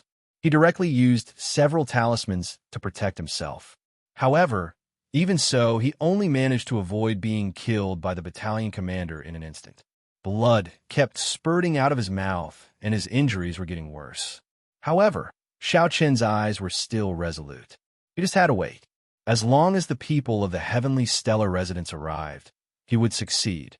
Seeing that Xiao Chen's injuries were getting worse, Xiao Chen couldn't stop crying. She was also sobbing uncontrollably. If it were not for Chu Wuming holding her back, she would have rushed into the battle and fought side by side with Xiao Chun. While Xiao Chun was struggling to hold on, the people of the heavenly stellar residents received Xiao Chen's message. Led by Zhang Qi and Sikong Ming, a total of 50 to 60 heavenly stellar continent warriors swarmed out and rushed towards a monarch pavilion. Xiao Chen's message was simple, but everyone could feel the seriousness of the matter. They didn't dare to delay and rushed over. In just a short time, the people of the heavenly stellar residents arrived at the monarch pavilion. Standing in the air, the 2 Tao masters, Zhang Qi and Sikong Ming, appeared first, followed by Guxiao and other Tao King Realm experts, then Tao Transformation Realm, Tao Validation Realm, and Tao Querying Realm experts. Soon, the people of the heavenly stellar continent arrived. Standing in the air, they immediately saw Xiao Chun, who was surrounded by the Huban camp. Zhang Qi and Sikong Ming's expressions immediately changed. At the same time, Xiao Chun, who was struggling to resist and was seriously injured, suddenly burst out with killing intent the moment the people of the heavenly stellar continent appeared. A furious roar came from his mouth and resounded through the sky. Seniors, please stop them for me. Hearing Xiao Chen's words, although Zhang Qi and the others didn't know what had happened, they didn't hesitate and immediately replied in unison, yes, sir. Please collect, vote, recommend. Chapter 403. Xiao Chun shouted angrily. Hearing this, the people of Tianshan continent, led by Zhang Qi and Sikong Ming, shouted in unison.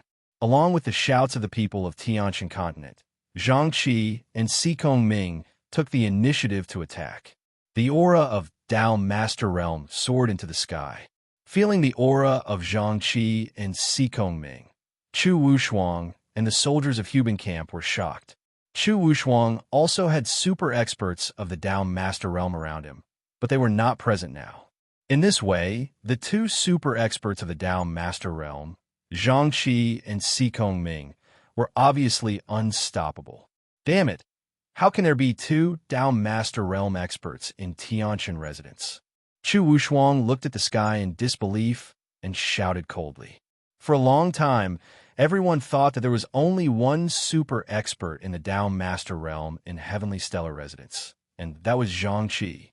After all, Sikong Ming had never left Heavenly Stellar Residence from the beginning to the end, so no one in the capital knew of Sikong Ming's existence. Now, because of Xiao Chen's message, everyone in Tianshan residence hurried over. The appearance of two Dao Master Realm experts made Chu Wushuang very depressed.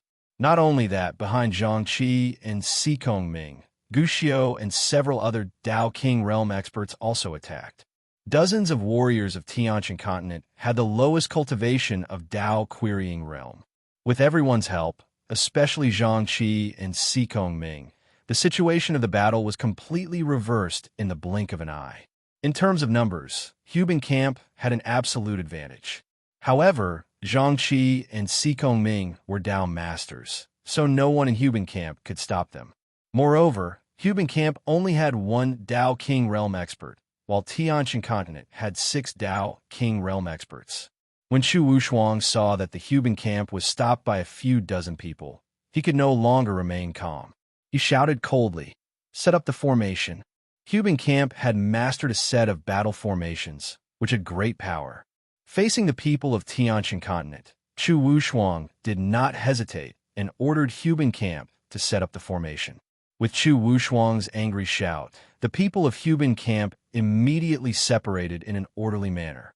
At the same time, there was a connection between the people of Hubin Camp. This was the power of a battle formation, which could make an army erupt with great combat strength. The battle formation mastered by Hubin Camp was called the Fierce Tiger Battle Formation. It was the first time that the people of Tianqian continent encountered a battle formation. After all, there was no such thing as a battle formation in Tianqian continent. Actually, when all was said and done, battle formations and talisman formations were similar in nature. However, talisman formations were set up with talismans, whereas battle formations were set up with people. This was the most fundamental difference between the two. Using people to set up the matrix meant that there were many more changes to the war. The battle matrix was formed, and soon, the people from the heavenly Chan continent were surrounded by the matrix. Seeing this, Xiao Chan was not in the mood to observe the battle matrix. He shouted coldly, "Break this damn matrix!" Xiao Chan wanted to break the battle formation, but the people who did not understand war knew that there was only one way to break the battle formation, and that was to use brute force to break the battle formation. In this way, it was unavoidable to kill people. Zhang Qi did not know what happened to Xiao Chan. Hearing this, she said hesitantly, "Young master, if we want to break the battle formation by force, we must kill these soldiers. What about the imperial family?" With the strength of Tianqian continent, it was not impossible to break the battle formation. Zhang Qi was worried about how to explain it to the imperial family if they killed these soldiers. Hearing Zhang Qi's words, Xiao Chen replied coldly, "Then just kill them. Even if I have to destroy the entire Hubin camp, I will not hesitate to do so." Without breaking the battle formation, they could not kill the 5th prince. Xiao Chen was not in the mood to care about the imperial family's feelings. No matter the price, the 5th prince must die today. Seeing Xiao Chen's determined face, Zhang Qi guessed that something must have happened today to make Xiao Chen so angry. She glanced at Si Kongming. Si Kongming nodded slightly. His meaning was obvious. He would follow Xiao Chen's arrangement. Seeing that Si Kongming had no objection, Zhang Qi shouted, "Break the battle formation with all your strength." Xiao Chen did not care about the life of Hubin camp. Even if he had to flatten the entire camp, he would chop off the 5th prince's head. Following Zhang Qi's shout, everyone from Tianqian continent attacked with all their strength. Don't underestimate the dozens of people from Tianqian continent. With everyone attacking with all their strength, the ferocious tiger battle formation of Hubin camp was in imminent danger. They did not expect the Tianqian residents to be so powerful. Aside from Chu Wuming, the others did not know much about the Tianqian residents. Naturally, they did not expect the Tianqian residents to have so many experts hidden in it. It was not an exaggeration to say that the Tianqian residents' strength was enough to suppress the 8 great feudal lords. None of the 8 great feudal lords were a match for the Tianqian residents. Only the imperial family and the 4 great princes had the ability to suppress the Tianqian residents. The heavenly stellar residents, which had suddenly appeared, possessed such power. Everyone's expression changed greatly, including Chu Wushuang and Chu Wuk. Casualties had already begun to appear among the soldiers of Camp. Chu Wushuang was already burning with rage when he saw the soldiers dying one after another at the hands of the Tianqian residents. As for the fifth prince, although he was still protected by the talisman, his face had already turned pale. Anyone could tell that the ferocious tiger battle formation could not stop the Tianqian residents. Although the battle formation was powerful, there was a limit to it. Facing the Tianqian residents, the ferocious tiger battle formation clearly could not last for long. What a joke! The ferocious tiger battle formation could not trap Zhang Qi and Si Kongming, not to mention Gu Xiu and other Dao King realm experts and other people. After all, there was no super expert at the Dao Master realm in the Camp. If there was a super expert at the Dao Master realm in the tiger battle formation, they might be able to fight against the people of the heavenly stellar residents. Unfortunately, the strongest person in the tiger battle formation was only at the Dao King realm. With him overseeing the ferocious tiger battle formation, he could only trap one Dao sovereign at most. That was already the limit. Seeing that the casualties of the Huban battalion were getting heavier and heavier, Zhang Qi and the others acted without any scruples under Xiao Chen's command. They did not show any mercy. Looking at everything in front of him, Chu Wushuang's heart was already dripping blood. This Camp with a sharp sword in his hand. Now, in just a short period of time, the number of casualties had already exceeded 100. If this continued, even if the Camp was not completely annihilated, it would obviously be completely crippled. Damn it! Chu Wushuang cursed in his heart. He could not understand how the Tianqian residents could be so powerful, and how could they conceal their strength so deeply? Begging for collection, begging for monthly votes, begging for recommendations.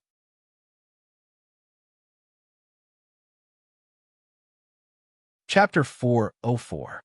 The heavenly stellar residence's strength had exceeded everyone's expectations. He was extremely furious as he watched everything coldly.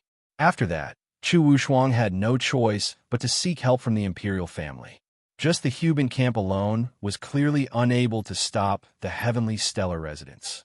Moreover, Chu Wux's venomous python camp was locked in an intense battle with Chu Wuming's battle dragon camp, so they were unable to deal with the heavenly stellar residents. As a result, he could only seek help from the imperial family. Even though Chu Wushuang didn't intend to seek help from the imperial family, Chu Wushuang would lose the initiative if he did that. He would have to listen to the imperial family's decision. However, he had no other choice now. Chu Wushuang took out another transmission talisman. He gritted his teeth and activated the talisman, sending a signal for help to the imperial family. Chu Wushuang shook his head and smiled bitterly when he saw that Chu Wushuang had asked for help from the imperial family. He hadn't expected the situation to develop to such a state. Even the Camp and venomous python camp had been mobilized, but they were still unable to take down Xiao Chun. It wasn't just Chu Wuk. Everyone present had seen Chu Wushuang send a signal for help. At this moment, the killing intent in Xiao Chen's eyes grew even stronger as he shouted coldly once more. Senior Zhang Qi, quickly break through the formation. The imperial family would be arriving very soon. If they arrived, then it would be practically impossible for him to kill the fifth prince. Thus, he had to kill the fifth prince before the imperial family arrived. He urged everyone to speed up. Zhang Qi and the others worked even harder when they heard that. Under the lead of Zhang Qi and Si Kongming, the tiger formation showed signs of collapse very quickly. The battalion commander, who was a Dao King, had been heavily injured by a single punch from Zhang Qi. If it weren't for the protection of the formation, he probably would have died already.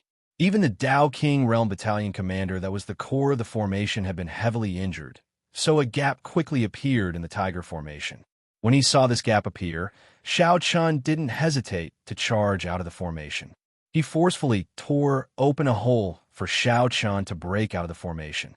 When they saw Xiao Chun rush out of the formation, and there was no one between Xiao Chun and the fifth prince to stop him, the expressions of everyone present changed drastically. Everyone was able to sense the intense, murderous intent emanating from Xiao Chun. However, under the intense, murderous intent, Many people were wondering if Shao Chun would really dare to kill the fifth prince. There were still many people who doubted Shao Chun's courage. Seeing Shao Chun walk over, Chu Wushuang, who was standing beside the fifth prince, shouted coldly, "Shao Chun, what are you trying to do? Let me tell you, killing a prince is a crime punishable by death." Clearly, the tiger camp couldn't be relied on now. There was no one who could stop Shao Chun. When faced with Chu Wushuang's furious shout, Shao Chun didn't leave at all. Instead, he strode over to the fifth prince. He was still under the protection of the talisman, but the protection of the talisman didn't give the fifth prince any confidence. When faced with Shao Chun, who was brimming with killing intent, the fifth prince was indeed slightly flustered.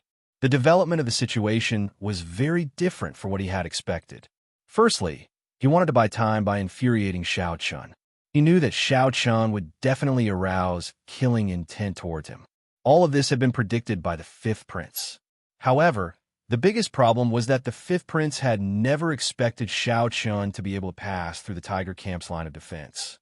He wanted Shao Chun to arouse killing intent towards him, but this didn't mean that he wanted Shao Chun to really kill him. These were two completely different meanings. The two of them were only separated by the faint light shield formed by the talisman array. Without hesitation, Shao Chun directly took out a talisman. This was an offensive talisman, and its grade was also at the top of the heaven class. The grade was the same, and it was completely enough to break the talisman protecting the fifth prince. Seeing that Shao Chun had directly activated the talisman in his hand, Chu Wushuang wanted to shout angrily. However, at this time, Yang Heng forcibly pulled him back far away. After being pulled away by Yang Heng, Chu Wushuang's eyes finally showed a hint of anger. He said to Yang Heng in an extremely dissatisfied tone, "What are you doing? Why didn't you stop him? He wants to kill my fifth brother. What does it have to do with me, who he wants to kill? Today, I said that I won't make a move, so I won't make a move. If you don't want to die, it's best that you stand there and don't move." In the face of Chu Wushuang's cold shout, Yang Heng replied indifferently. With Yang Heng's status, he naturally wouldn't listen to Chu Wushuang's words. The reason why he pulled Chu Wushuang away was because the two of them were friends, and Yang Heng didn't want Chu Wushuang to die at the hands of Shao Chun. Yang Heng couldn't possibly save the fifth prince. As soon as he finished speaking, Shao Chun's talisman suddenly exploded and fiercely bombarded the light shield protecting the fifth prince. The two heaven-class talismans fiercely collided, and for a moment, the faint light shield around the fifth prince slowly dissipated. With the talisman broken, the fifth prince appeared in front of Shao Chun without any protection. Facing Shao Chun, who was holding the scarlet-edged sword and whose eyes were overflowing with murderous intent, the fifth prince was completely scared silly. His body unconsciously retreated, and he said in horror, Shao Chun, you can't kill me. I'm a prince. If you kill me, my father won't let you off." The fifth prince hurriedly begged for mercy, but Shao Chun didn't say a word. He swept the Jian Yi in his hand without hesitation. At the same time that Shao Chun made his move, an angry shout came from the horizon. "Stop!" The voice was extremely loud, and one could hear a strong sense of anxiety in it.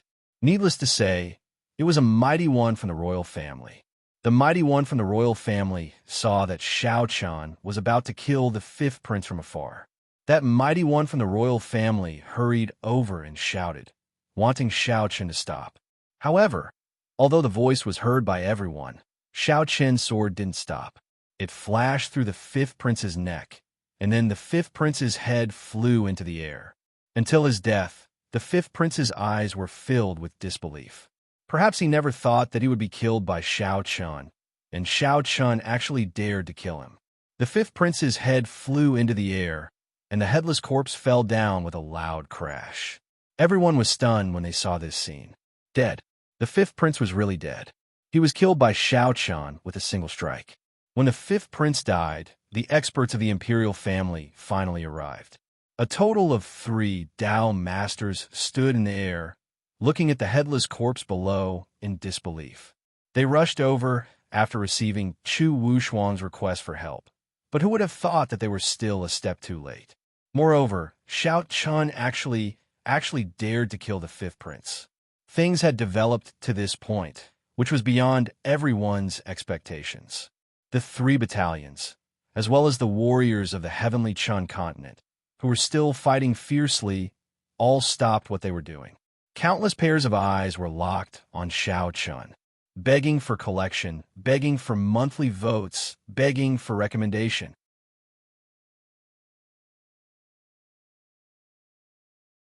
Chapter 405.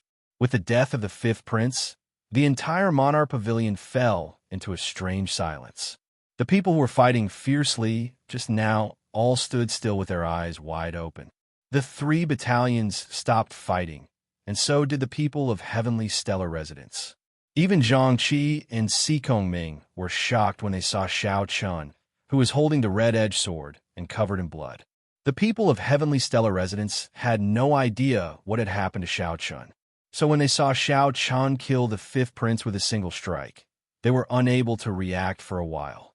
After a long while, Zhang Qi took a deep breath and whispered, "Something big has happened."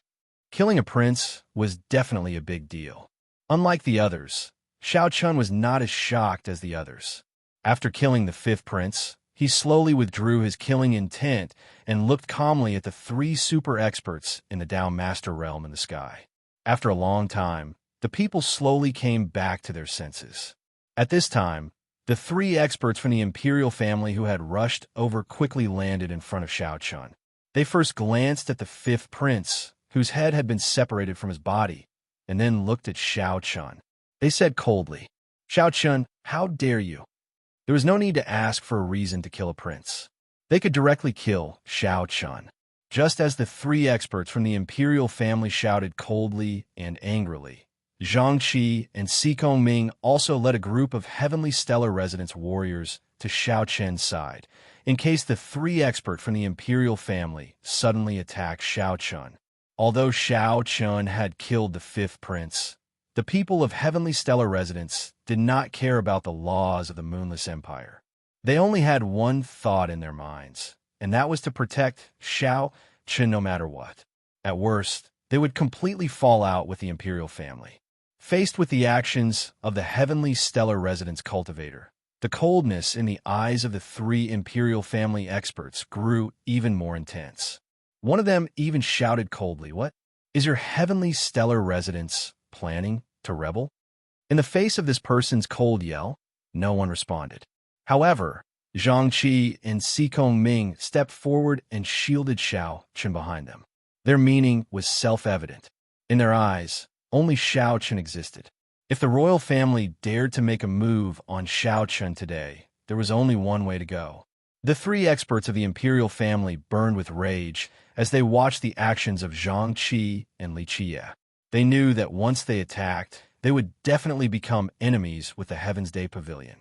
With the strength of the imperial family, they naturally didn't fear the members of the Heaven's Day Pavilion, and the only one they truly feared was the Heaven Scorching Ruler. After all, he was a great figure at the Tao Emperor realm. For a moment, they were at a loss of what to do. Just as the 2 sides were in a stalemate, Shao Chun walked out from behind Zhang Qi and spoke to the 3 powerhouses of the royal family. "Can all of you make a decision on this matter?" He spoke in an incomprehensible manner. The 3 of them didn't reply when they heard this because Shao Chun still had more to say. Sure enough, after pausing for a moment, Shao Chun continued, "It's pardonable that I killed the fifth prince, but all of you clearly can't make a decision on this matter. So, I think all of you should allow His Majesty to make a decision himself." The meaning behind Shao Chun's words was very clear. He'd killed the fifth prince, so logically speaking, the 3 of them could directly kill him. However, due to Shao Chun's identity, the 3 of them didn't dare to do so because there was a great figure at the Tao Emperor realm standing behind Shao Chun. In this way, it was best to allow Chu Mu to make a decision on this matter himself. When they heard Shao Chun, the 3 powerhouses of the royal family exchanged glances, and then one of them spoke. "You're right. However, you have to come with us tonight. We must imprison you in the celestial prison before His Majesty makes a decision." They gave up on the idea of killing Xiao Chun on the spot, because not to mention whether they could succeed or not, offending a great figure at the Tao Emperor realm was an extremely terrifying matter indeed. So, it was better to directly toss this hot potato to His Majesty to make a decision himself. When they heard that they intended to imprison Xiao Chun in the celestial prison, Zhang Qi and Si Kongming instantly emanated a strand of faint killing intent. Obviously, even then, the two of them didn't agree. After all, who knew if these fellows would annihilate Xiao Chun in the celestial prison? Xiao Chun's safety was absolutely their number one priority. However, Xiao Chun shot Zhang Qi and Si Kongming a gaze that told them not to worry. He'd really killed the fifth prince out of rage, because the fifth prince had actually dared to defile Xiao Chun. This was something that Xiao Chun couldn't tolerate. However, even though he was furious, Xiao Chun actually had a plan in his heart when he killed the fifth prince. He seemed to be furious, but he wasn't a rash person, and he could be said to be meticulous even though he was crude. After all, this plan wouldn't just be able to help him escape, it would even be able to help Chu Wuming ascend to the position of crown prince. To be honest, if Chu Wuming hadn't appeared from the beginning to the end, Xiao Chun would definitely have killed his way out of the Wuyue Empire with the people of the Tianjin residence. However, there was no need for that now. Chu Wuming's actions had already gained Xiao Chen's approval. Therefore, Xiao Chen's thoughts had also changed. Originally, he planned to use Chu Wuming to gain a foothold in the Wuyue Empire. Xiao Chun didn't really care whether Chu Wuming could really ascend to the position of crown prince. Because of this, although Xiao Chun had helped Chu Wuming a lot, it didn't actually have any substantial effect. Moreover, to be honest, Xiao Chun didn't spend too much effort on Chu Wuming. There was only one reason for this. Chu Wuming hadn't gained Xiao Chen's approval. Therefore, Xiao Chun couldn't really help Chu Wuming. However, it was different now. Although Chu Wuming's actions tonight were hesitant in the beginning, it was precisely because of this hesitation that his true feelings could be seen. Even though he knew that it wouldn't bring him any benefits, Chu Wuming still chose to take action in the end. He even didn't hesitate to mobilize the battling dragon camp. It was precisely because of Chu Wuming's actions that Xiao Chun wanted to help Chu Wuming ascend to the position of crown prince from the bottom of his heart. No one knew that Xiao Chun already had a plan at this moment. Xiao Chun signaled Zhang Qi and Xiao Chun with his eyes, indicating for them to calm down. Then, Xiao Chun said to the three experts from the imperial family, "All right, but I still have two more words to say." After speaking, without waiting for the three experts' agreement, Xiao Chun slowly walked toward Xiao Chun. Xiao Chun walked toward Xiao Chun. Seeing Xiao Chun walking towards her, Xiao Chun immediately rushed into Xiao Chen's arms. She immediately rushed into Xiao Chen's arms with a worried look on her face. In response, Xiao Chun comforted her gently. "Don't worry, I'll be fine. You should go back to Tianjin residence with the others first." He signaled to Xiao Chun. "Don't worry," but Xiao Chun wasn't worried at all. How could he not be worried? After killing the fifth prince, he was locked up in the imperial prison. This was clearly a desperate situation. He didn't say anything to Xiao Chun. There was no need to explain further, just to make her obedient. After a while, he handed Xiao Chun over to Zhang Qi and whispered a few words to her. Finally, Xiao Chen's gaze shifted to Chu Wuming. Obviously, Chu Wuming had something to say to Xiao Chun. Begging for your collection, begging for monthly votes, begging for recommendations.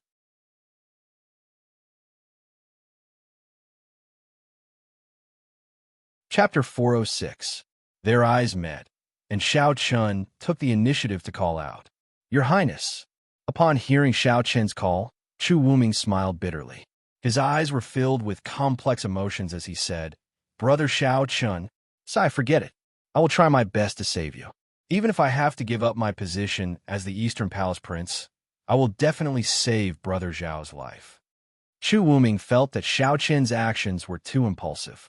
Killing the fifth prince in front of everyone was undoubtedly an extremely unwise move. He originally wanted to scold Xiao Chun, but when the words reached his mouth, he couldn't bring himself to say it. In the end, he could only sigh helplessly. Chu Wuming's idea was simple. Now that things had escalated to this point, his position as the crown prince was probably in jeopardy. If that was the case, then he would use the last of his strength to save Xiao Chen's life. Upon hearing Chu Wuming's words, Xiao Chen's heart warmed. He had completely acknowledged Chu Wuming. With a smile, Xiao Chen moved his head closer to Chu Wuming's ear and whispered in a volume that only the two of them could hear. "Your Highness, come to the celestial prison tonight to find me. Xiao Chen has something to say. I believe that with your Highness's ability, it shouldn't be difficult." Chu Wuming didn't know what Xiao Chen meant by asking Chu Wuming to come to the celestial prison tonight. Of course, he also didn't expect that Xiao Chen already had a plan in mind. It seemed like he had killed the fifth prince recklessly, but in fact, that wasn't the case. Without giving Chu Wuming a chance to reply, Xiao Chen finally nodded slightly to Zhang Qi and the others. Then, he left the Emperor's pavilion under the lead of the three powerhouses from the Imperial Palace. After Xiao Chen left, everyone looked at each other in dismay. However, all of them had the same thought, and that was that Xiao Chen was dead meat. Of course, they obviously didn't know how powerful Xiao Chen was. In the heavenly Chun mainland, Xiao Chen was able to convince Gudu Wuya, Huangfu Ao, and the others to become the publicly acknowledged leader of the 10 Great Prides. His talent was one thing, but other than that, Xiao Chen's temperament could not be underestimated. They couldn't remember how many times Xiao Chen had relied on his perfect plan to turn the situation around in the face of despair. It was also because of this that Gudu Wuya and the others listened to Xiao Chen. Xiao Chen was imprisoned in the celestial prison. At the same time, over 1,000 imperial guards directly under the imperial palace arrived at the emperor's pavilion. At the same time, a personal servant by Chu Mu's side brought along Chu Mu's imperial edict. The edict was very simple. Everyone was to immediately disperse, and, at the same time, they were not to discuss what happened tonight in private. The follow-up work was handled by the imperial guards sent by Chu Mu. Very quickly, everyone left one after another. However, everyone clearly knew that this matter was not over.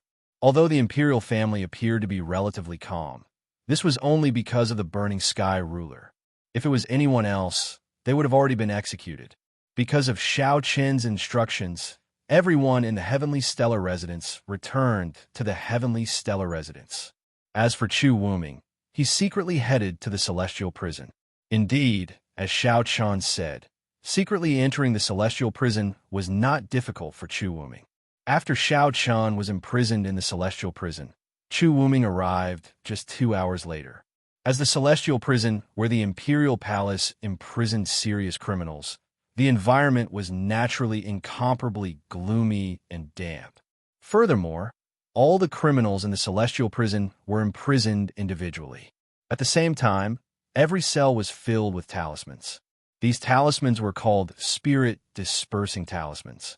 As the name implied, once a cultivator was imprisoned, they would be unable to condense their spiritual energy. Therefore, they would naturally lose their battle strength. The security could be said to be extremely tight. After Chu Wuming's arrival, the guards in charge of guarding Xiao Chen retreated one after another, leaving space for Xiao Chen and Chu Wuming. Sitting cross-legged in the cell, Xiao Chen smiled when he saw Chu Wuming enter.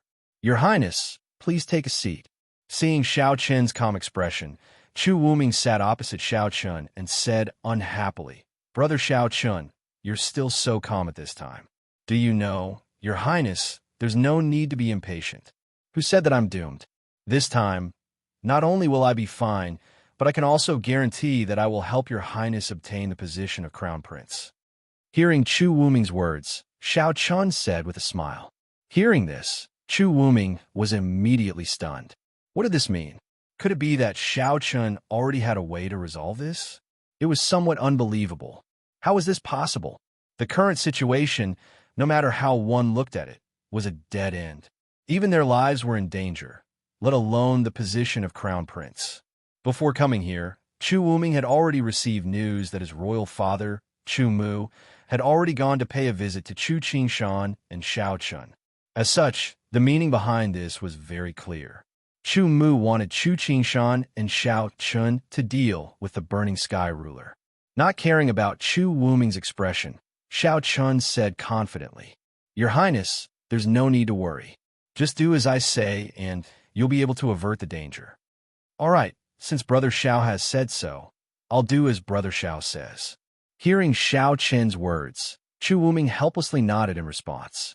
The smile on his face grew even wider. Afterwards, Xiao Chun told Chu Wuming everything he needed him to do. After listening to Xiao Chen's entire plan, Chu Wuming's expression was incomparably doubtful. "Brother Xiao, are you sure this will work?" "Of course. Your Highness, just do as I say and you'll definitely succeed," Xiao Chun said with a smile.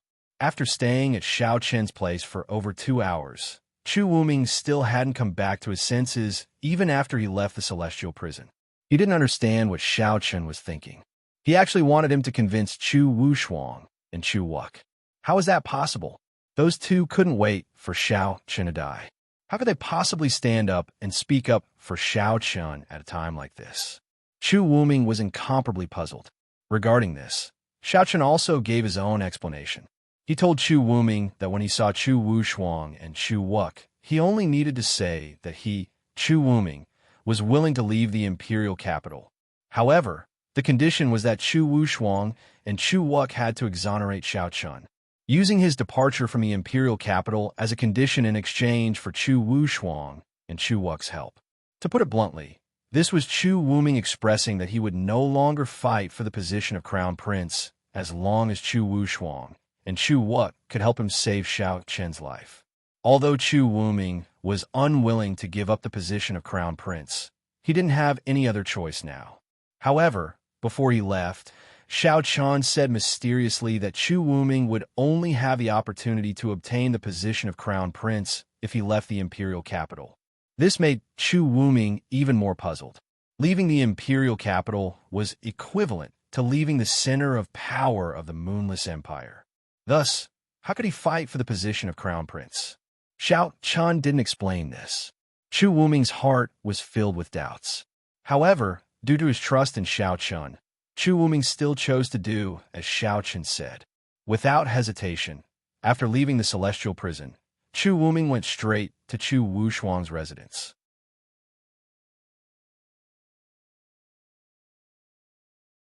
Chapter 407. It was already late at night. In his palace, when Chu Wushuang heard that Chu Wuming had come to visit, a cold smile appeared on his face. "My third brother coming to visit so late at night is something that has never happened before, huh?" As for Chu Wuming's visit, Chu Wushuang clearly guessed his goal. If it wasn't for Xiao Chen, who else could it be? It seemed that Chu Wuming truly valued Xiao Chen and couldn't bear to see him die. However, Xiao Chen had killed the fifth prince in front of everyone. Even with Chu Wuming's abilities, it would be hard to protect him. Thus, Chu Wuming thought of his second brother. If he could join forces with Chu Wushuang, perhaps he could save Xiao Chen's life. Chu Wushuang naturally knew that Chu Mu had come to visit Chu Qingshan and Chu Mu by late at night. He knew that his father was probably preparing to make a move on Xiao Chen. With a cold smile on his face, Chu Wushuang said to the person in front of him, "Let my third brother come in. This is the first time he has asked me for a favor. I can't refuse him at the door."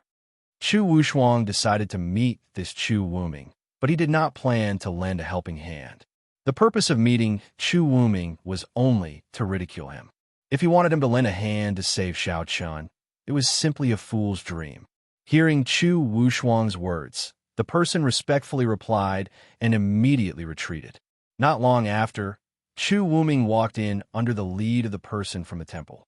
Sitting on the main seat, his gaze was full of ridicule as he looked down at Chu Wuming. Chu Wushuang laughed. "Third brother coming to find me so late at night. There must be something urgent. If there's anything you need, just say it. You and I are brothers. If I can help, I definitely won't refuse." None of them had any intention of asking Chu Wuming to sit down. In the face of Chu Wushuang's sarcastic words, Chu Wuming didn't get angry. "If that's the case, then I'll get straight to the point. I came here in the middle of the night because I hope that you can save Xiao Chen's life." He didn't beat around the bush. In any case, Chu Wushuang had already guessed the purpose of his visit. Hesitating would only make him more unscrupulous. Seeing that Chu Wuming had directly stated his intentions, the smile on Chu Wushuang's face became even wider. He slowly got up and walked over to Chu Wuming. He looked at Chu Wuming as if he was looking at an idiot and sneered. "Ah, my good third brother, your second brother had always thought that you weren't too stupid. Why did you do such a stupid thing today? Do you think it's possible for me to save Xiao Chen's life?" Ha! It was impossible for him to save Xiao Chen. In fact, it would be a miracle if Chu Wushuang didn't add insult to injury. Hearing Chu Wushuang's words, Chu Wuming calmly said, "What if I'm willing to withdraw from the capital in exchange for second brother's help? Will second brother still refuse me?" Taking the initiative to leave the imperial capital, hearing Chu Wuming's words, it was just as Xiao Chun had said. The smile on Chu Wushuang's face immediately froze. Then, with an expression of disbelief, he asked, "What did you just say?"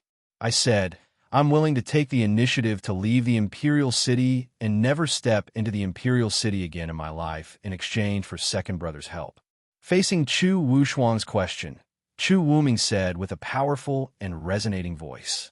His expression was extremely serious and didn't seem like he was joking at all. Hearing Chu Wuming's words, Chu Wushuang fell silent and no longer ridiculed Chu Wuming. He turned around and sat down in the main seat. Frowning in contemplation, Chu Wushuang never thought that Chu Wuming would actually offer such a condition. Taking the initiative to leave the capital was equivalent to Chu Wuming giving up the fight for the position of crown prince. In this way, Chu Wushuang would have one less opponent. It had to be said that Chu Wuming's conditions made it impossible for Chu Wushuang to refuse, nor did he have any reason to refuse. The reason why Chu Wushuang was so eager to get rid of Xiao Chan was to weaken Chu Wuming's strength, so that Chu Wuming no longer had the qualifications to threaten him. Now that Chu Wushuang took the initiative to leave the capital, the result would be the same and even more thorough. As long as Chu Wuming truly left the capital, the threat he posed to him would naturally disappear. In the face of Chu Wushuang's silence, Chu Wuming didn't say anything and quietly waited for his answer. After a while, Chu Wushuang put away his smile and looked at Chu Wuming with an equally serious expression. "Third brother, are you serious?" "Absolutely not. As long as second brother is willing to help, I will immediately withdraw from the capital."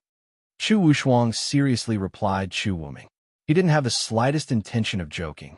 Seeing this, Chu Wushuang finally said, "All right, since third brother is so determined, I naturally have no reason to refuse. However, there is one thing. I can help, but I can't guarantee the outcome. If imperial father is still unwilling to let go of Xiao Chun, then third brother must immediately leave the capital. How about it?" Chu Wushuang agreed to help, but he couldn't guarantee success. Hearing this, Chu Wuming nodded and said, "All right, as long as second brother is willing to help, no matter what the outcome is, I promise to immediately leave the capital." "Ah, good. Then it's settled. However, third brother, don't worry. Even if you leave the imperial capital, second brother will definitely give you a king's position in the future and let you be a free and unfettered king. I will definitely not treat third brother unfairly." Ha! The two of them reached an agreement, and Chu Wushuang also laughed loudly in joy. After convincing Chu Wushuang, Chu Wuming didn't stay for long and hurriedly rushed to Chu Wushuang's temporary residence. Just like Chu Wushuang, Chu Wuming also offered his own conditions to leave the capital. However, unlike Chu Wushuang, Chu Wuming was clearly more stable and shrewd. It was precisely because of this that Chu Wuming didn't immediately agree after hearing his conditions. Instead, he spoke with deep meaning. "Third brother is willing to leave the capital for Xiao Chun. Don't you think it's a bit too much? Moreover, big brother Rong, let me say something unpleasant. Even if third brother doesn't leave the capital, after this incident, third brother probably won't have the strength to fight for the position of crown prince anymore, right?" After this incident, Chu Wuming was clearly greatly affected. After all, Xiao Chun was one of his people. Now that Xiao Chun killed the fifth prince, Chu Wuming couldn't escape the blame. Faced with Chu Wuming's words, Chu Wuming's expression didn't change at all. He spoke according to what Xiao Chun had taught him. Big brother sees things clearly. Indeed, after this incident, it's impossible for me to fight for the position of crown prince anymore. First of all, I won't be able to get through father. However, big brother has thought of another possibility. That is, if I side with second brother, what will you do? These words were taught to Chu Wuming by Xiao Chun. Before this, Xiao Chun had already guessed what kind of obstacles Chu Wuming would encounter when facing Chu Wushuang and Chu Wuk. There was no need to mention Chu Wushuang, as he was easy to deal with. The only difficult one was Chu Wuk because he was more vicious. However, even so, Xiao Chun had absolute confidence in convincing Chu Wuk because Chu Wuk had no choice but to agree to this matter. As expected, after hearing Chu Wuming's words, Chu Wuk's expression immediately changed and a cold glint flashed across his eyes. Begging for collection, begging for monthly votes, begging for recommendation.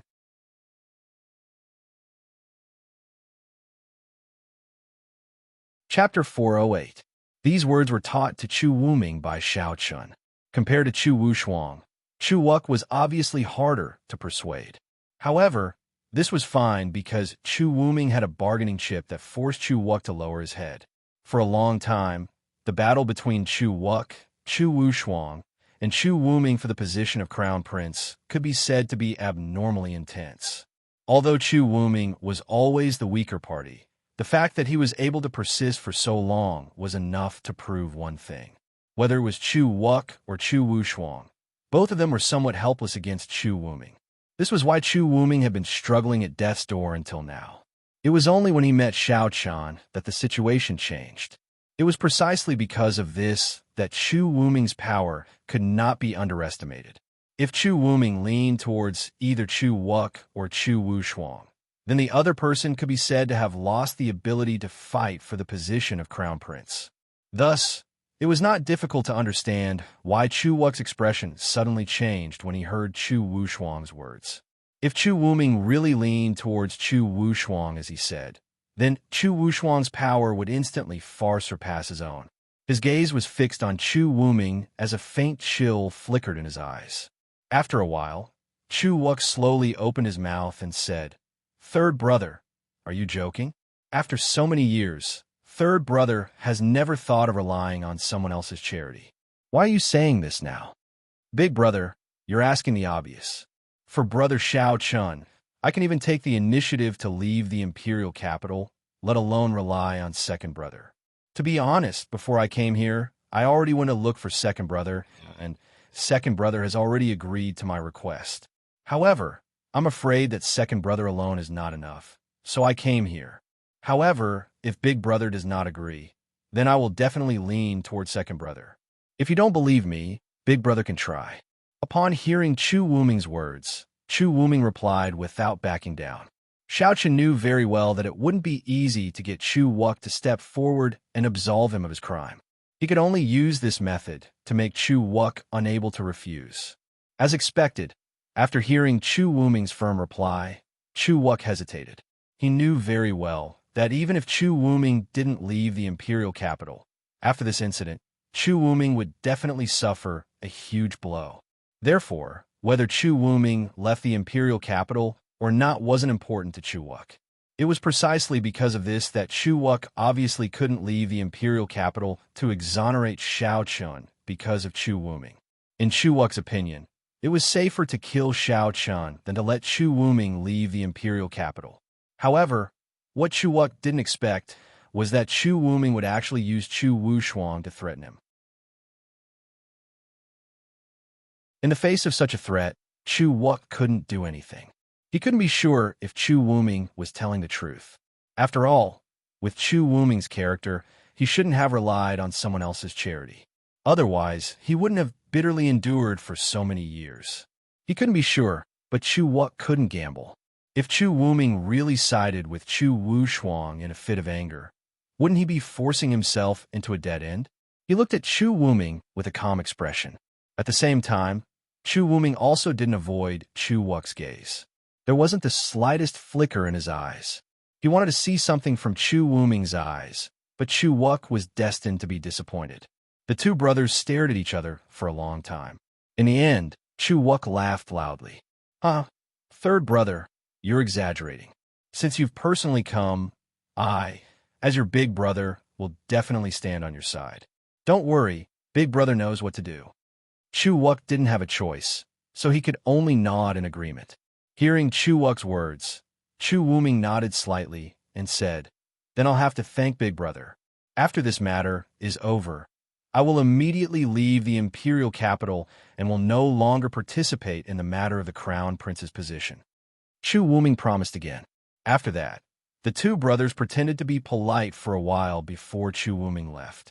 In just a short night, Chu Wuming visited Chu Wuk and Chu Wushuang one after another.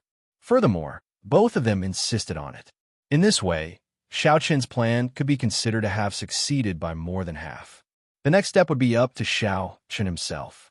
After all, Chu Wuming had already completed the task Xiao Qin assigned to him. The night passed in the blink of an eye. At noon on the second day, Xiao Qin, who was in the celestial prison, received a summons from Chu Mu. He's finally here. He only summoned me after an entire night. This Chu Mu must have already arranged everything. With a faint smile on his face, Xiao Qin looked at the person in front of him and said, Lead the way. A total of 4 Dao sovereigns escorted Xiao Qin to Wuha Palace. Along the way, the 4 of them acted as if they were facing a great enemy. They were afraid that the slightest accident would happen. Compared to the 4 of them, Xiao Qin, as the person in question, was very relaxed. It was as if he wasn't worried at all. Facing the relaxed and calm Xiao Qin, the 4 Dao sovereigns were puzzled. They wondered if Xiao Qin was stupid. He was clearly a person who was about to die, yet he could still remain so calm. Could it be that he thought that his uncle, the Burning Sky ruler, could save him? He was simply too naive. Although only a short night had passed, anyone with a discerning eye could tell that Chu Mu was fully prepared. Even if the Burning Sky ruler made a move, there would naturally be people who would stop him. It could be said that Xiao Qin didn't have the slightest chance. No one knew what Xiao Qin was thinking. Soon, under the escort of the 4 people, Xiao Qin arrived outside Wuha Palace. After a person from the temple announced his arrival, a sharp voice rang out from within Wuha Palace. Sinner Xiao Qin, enter the palace. Accompanied by the voice, Xiao Qin slowly walked into Wuha Palace under the escort of the 4 Dao sovereigns. This was Xiao Qin's first time entering Wuha Palace. The feeling that Wuha Palace gave Xiao Qin could only be described with 2 words, grand and magnificent. At this moment, the spacious palace was filled with civil and military officials. Chu Wuk, Chu Wushuang, and Chu Wuming stood at the head of the officials. As for Emperor Chu Mu, he sat on the dragon platform at the front of the palace. Seeing Xiao Qin enter the palace, everyone had different expressions. However, everyone knew that Xiao Qin probably wouldn't be able to walk out of Wuha Palace today. Even if he had an uncle like the Burning Sky ruler, it was impossible because Chu Mu had made thorough preparations. They escorted Xiao Qin all the way to the center of the palace. They didn't bow to Chu Mu. Facing such an indifferent Xiao Qin, Chu Mu didn't say much and went straight to the point. Xiao Qin, you killed the 5th prince in front of everyone last night. Let me ask you, do you admit to your crime? Ha, Your Majesty, may I ask what crime Xiao Qin committed? I killed him because he deserved to die. As a prince, his actions were worse than a dog's. Why can't I kill such a person? Your Majesty only saw me kill the 5th prince. Don't you think about what the 5th prince did? Begging for collection, begging for monthly votes, begging for recommendations.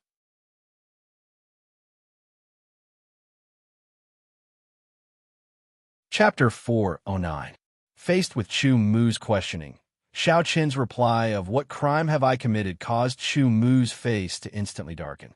Xiao Qin had killed his son in front of everyone, and now in front of all the civil and military officials, he did not even have the slightest hint of remorse.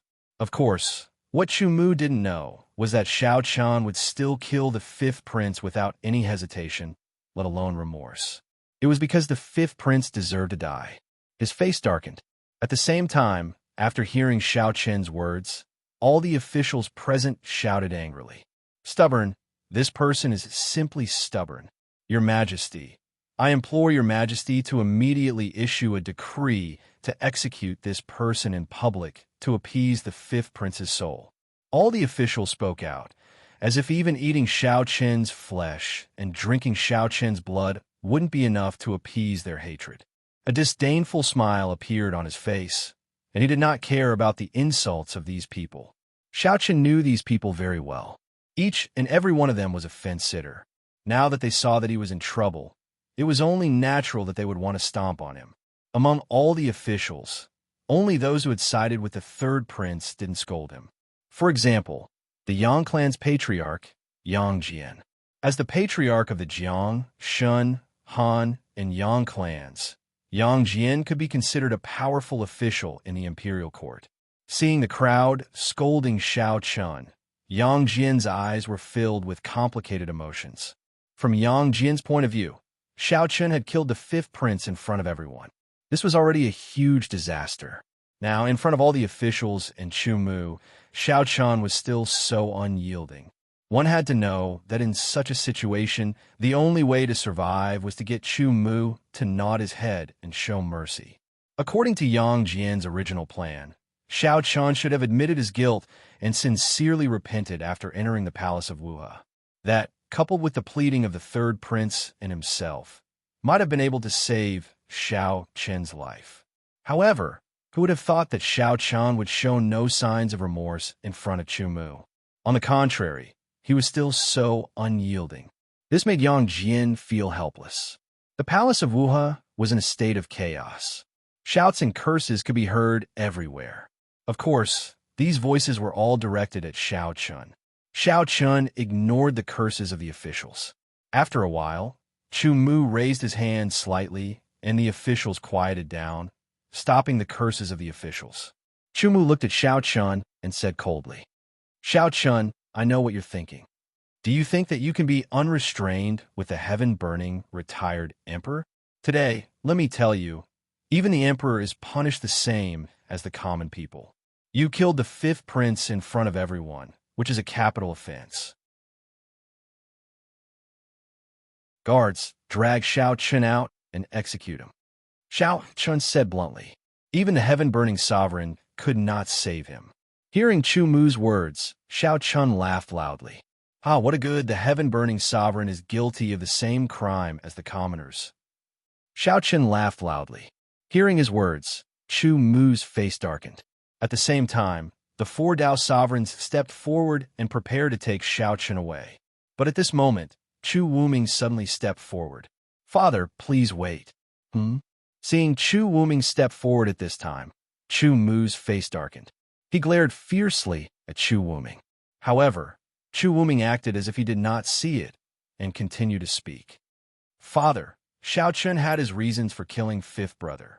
In my opinion, this matter cannot be completely blamed on Xiao Chen. Fifth brother was also at fault. I hope father can judge clearly.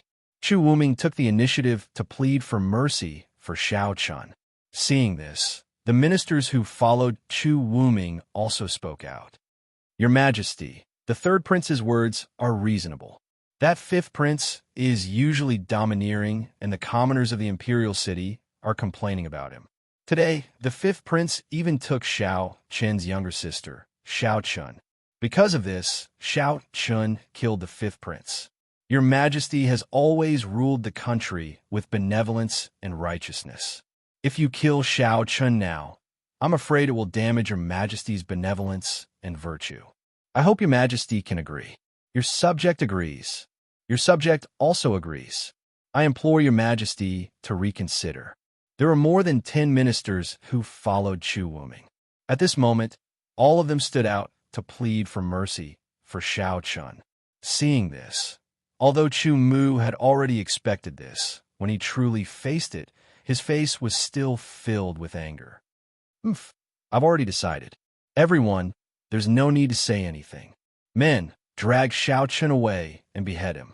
Facing the pleading of the third prince and the others, Chu Mu coldly snorted and coldly shouted without any room for discussion. There were nearly 100 ministers in the entire palace.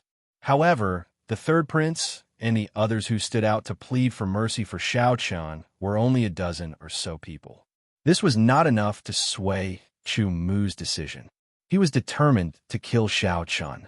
However, at this moment, Chu Mu, as well as everyone else, did not expect Chu Wushuang to actually stand out. Chu Wushuang cupped his hands and bowed to Chu Mu. He said in a deep voice, "Father, I feel that what third brother and the others said is reasonable. This matter should not be completely blamed on Xiao Qian. Fifth brother was also in the wrong. Therefore, I implore Father to show mercy and spare Xiao Qian's life." Chu Wushuang also stood out to plead for mercy for Xiao Qian. Hearing this, Chu Wushuang was momentarily stunned.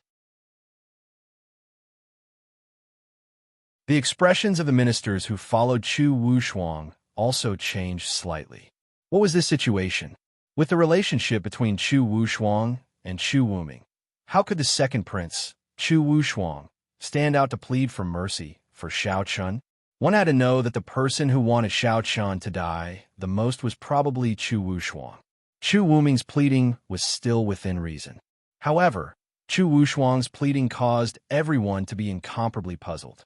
However, what made everyone even more puzzled was that after Chu Wushuang stood out, Chu Wuk also stepped forward and cupped his hands towards Chu Mu. "Father, I agree. I implore Father to reconsider and spare Xiao Qian's life in the name of Father's benevolence."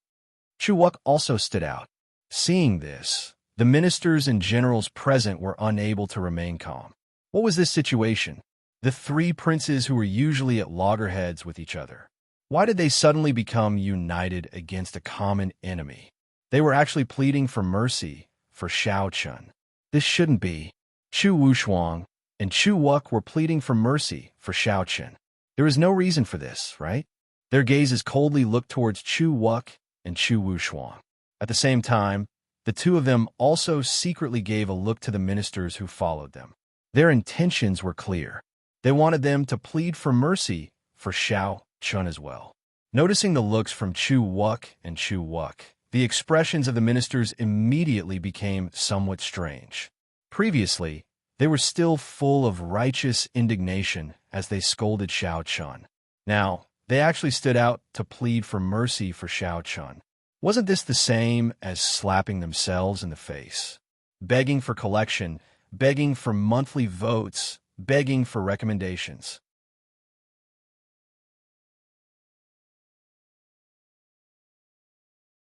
Chapter 410. Many of the ministers felt helpless, but they couldn't turn a blind eye to Chu Wushuang and Chu Wuk's gazes. In the end, they could only brace themselves and step forward. "Your subjects implore your majesty to reconsider." The ministers who were cursing Xiao Qian earlier all stepped forward to plead on Xiao Qian's behalf. This sudden change was so sudden that even Chu Mu couldn't react in time. What was going on? Chu Wuming stepping forward to plead on Xiao Qian's behalf was understandable. But Chu Wushuang and Chu Wuk also stepping forward was something Chu Mu didn't expect. Even the four supreme Dao sovereigns in charge of guarding Xiao Qian were stunned. For a moment, they didn't know what to do. After all, 3 princes and nearly 40 ministers had stepped forward to plead on Xiao Qian's behalf. This was enough to influence Chu Mu's decision. Chu Mu was speechless for a long time as he looked at the crowd below. This development was simply too strange. The 3 Chu Wuming brothers who had always been at loggerheads like fire and water were now pleading on Xiao Qian's behalf. A strange glint flashed through Chu Mu's eyes. With so many people around, it was difficult for Chu Mu to act alone. Just as Chu Mu was feeling conflicted, a terrifying aura descended from the sky outside Wuha Palace. Chu Mu's expression darkened when he sensed this aura. He immediately guessed who it was. Who else could it be but the Burning Sky ruler? His figure appeared in the air above the imperial palace. At the same time, Chu Qingshan and Chu Mubai blocked the Burning Sky ruler's path. The two of them had been paying close attention to the Marshal He Palace's situation, so when the Burning Sky ruler appeared, Chu Qingshan and Chu Mubai appeared as well. Taoist, blazing heaven. According to the agreement with Chu Mu, Chu Shan and the other two were responsible for stopping the Blazing Heaven ruler from interfering in this matter. But after meeting the Blazing Heaven ruler, Chu Shan spoke with a grave expression. Why did Chu Shan have such a solemn expression when he faced the Burning Heaven ruler? It was very simple. It was because the Burning Heaven ruler had broken through. Earlier, the Burning Heaven ruler's cultivation was at the perfection of the Tao Emperor realm. Yet at this moment, the Burning Heaven ruler had shockingly attained perfection in the Tao Emperor realm. Moreover, the cultivation resources he'd gathered in the imperial capital had absolutely played a crucial role in his breakthrough. With the support of an unprecedented amount of resources, the Burning Heaven ruler finally completed his breakthrough. Even though it was only a breakthrough of a small realm, the difficulty involved in it was absolutely not to be underestimated. At the level of the Tao Emperor realm, even the slightest bit of improvement could be said to be a step further. Previously, among the rulers of the heavenly Chen continent, only the Nine Heavens ruler and the Pill Cloud ruler had reached the great perfection of the Tao Emperor realm. The other rulers were all at the minor perfection of the Tao Emperor realm. Now, in just a few months after entering the Heavenly River continent, the Burning Sky ruler had broken through. From this, it could be seen that the Heavenly River continent's cultivation environment was much better than the Heavenly Chen continent's. The breakthrough in cultivation caused the Burning Sky ruler's strength to increase greatly. At the same time, Chu Shan and Chu Mubai couldn't remain as indifferent as before when facing the Burning Sky ruler again.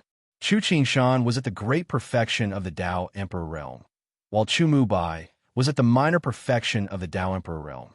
Originally, they could have defeated the Burning Sky ruler if they joined forces, but now that the Burning Sky ruler had broken through to the great perfection of the Tao Emperor realm, it was unrealistic for them to defeat him.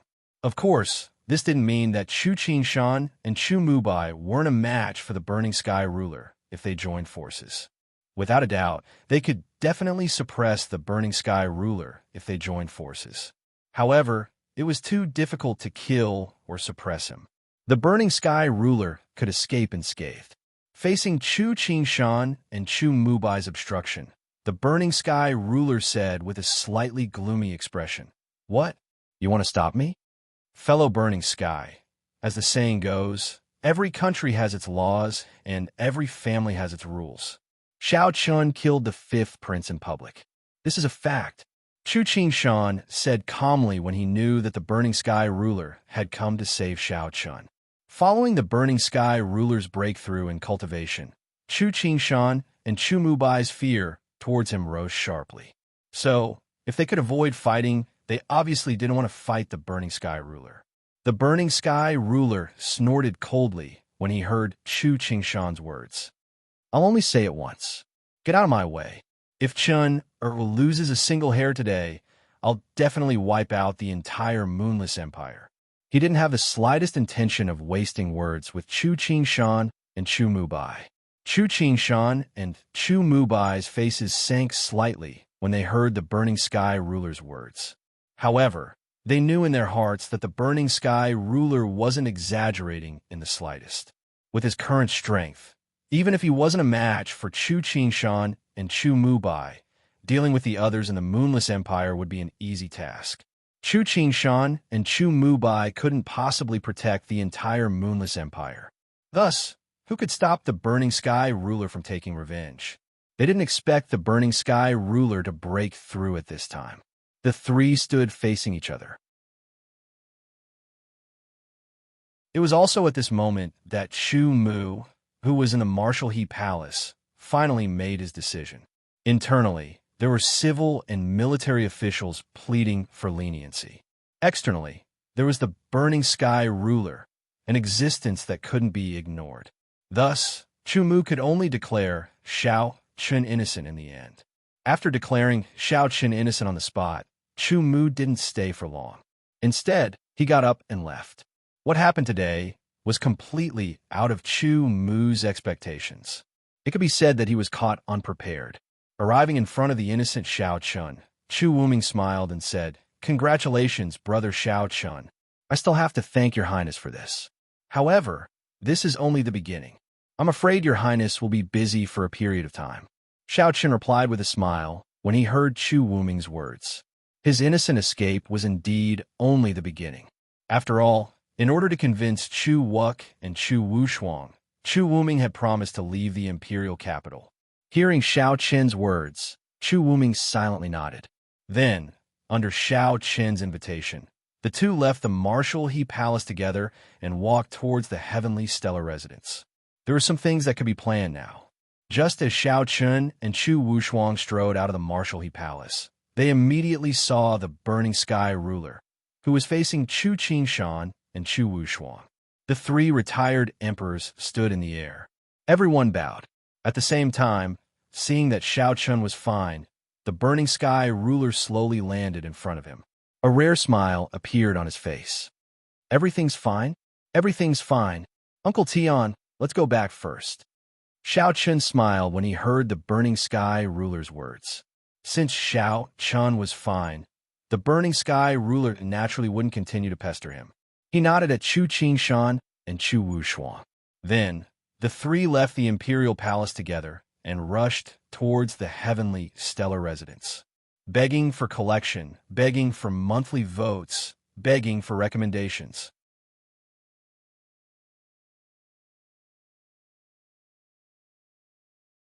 Chapter 411. After successfully escaping, they returned to the heavenly stellar residence. When Xiao Chen and the others returned to the heavenly stellar residence, the moment they entered, Xiao Wushuang, who was wearing a jade green dress, entered the residence. She threw herself into Xiao Chen's arms. Brother, it's good that you're fine. Although it had only been a short night, Xiao Wushuang was still worried.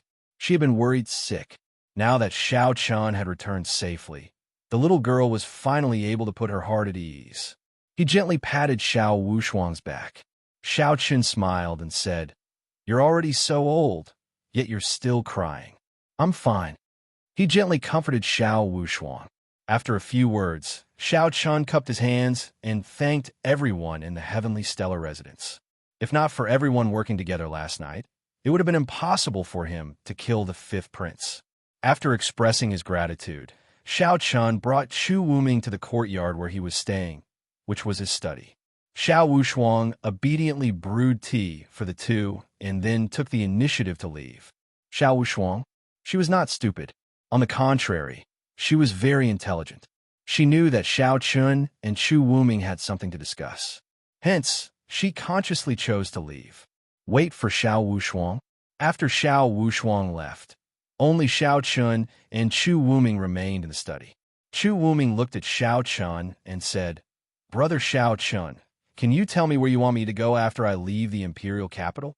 Previously, Xiao Chen had said that if Chu Wuming wanted to become the crown prince, he had to take the initiative to leave the imperial capital.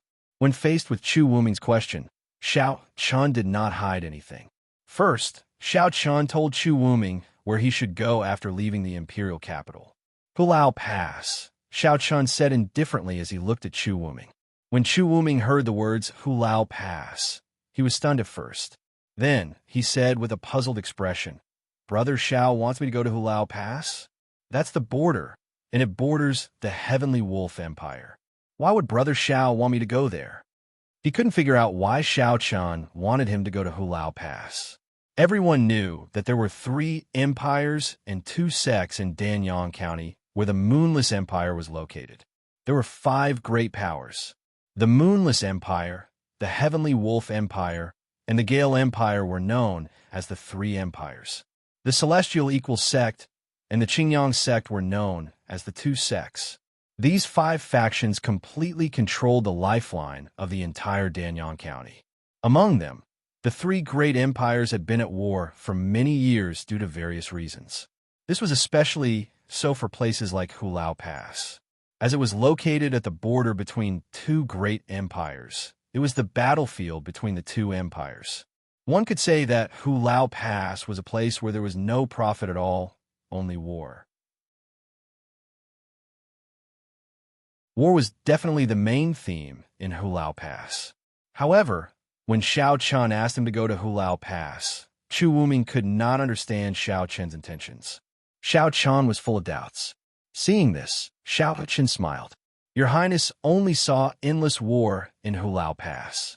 However, I would like to ask Your Highness, what else is there in Hulao Pass apart from war? What else is there apart from war? This, after hearing Xiao Chen's words, Chu Wuming pondered. However, after a while, Chu Wuming shook his head helplessly. Apart from war, Chu Wuming really couldn't think of anything else in Hulao Pass. Seeing Chu Wuming shake his head, Xiao Chen said with a smile, Hulao Pass has been at war for many years. In that case, does Your Highness know how many troops the Empire has stationed at Hulao Pass? I know. There are a total of 4 armies around Hulao Pass, with a total of more than 1 million soldiers. Since Your Highness is aware, I wonder if Your Highness has heard of this saying. Since ancient times, only those with troops have the right to speak in the struggle for power.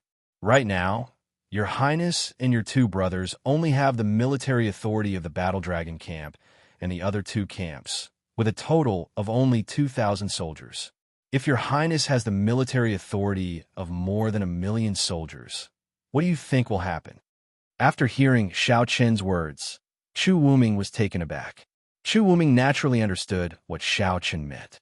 In Xiao Chen's opinion, instead of staying in the imperial capital to fight with Chu Wushuang and Chu Wuk, it would be better for him to head to Hulao Pass and firmly control the 1 million soldiers there.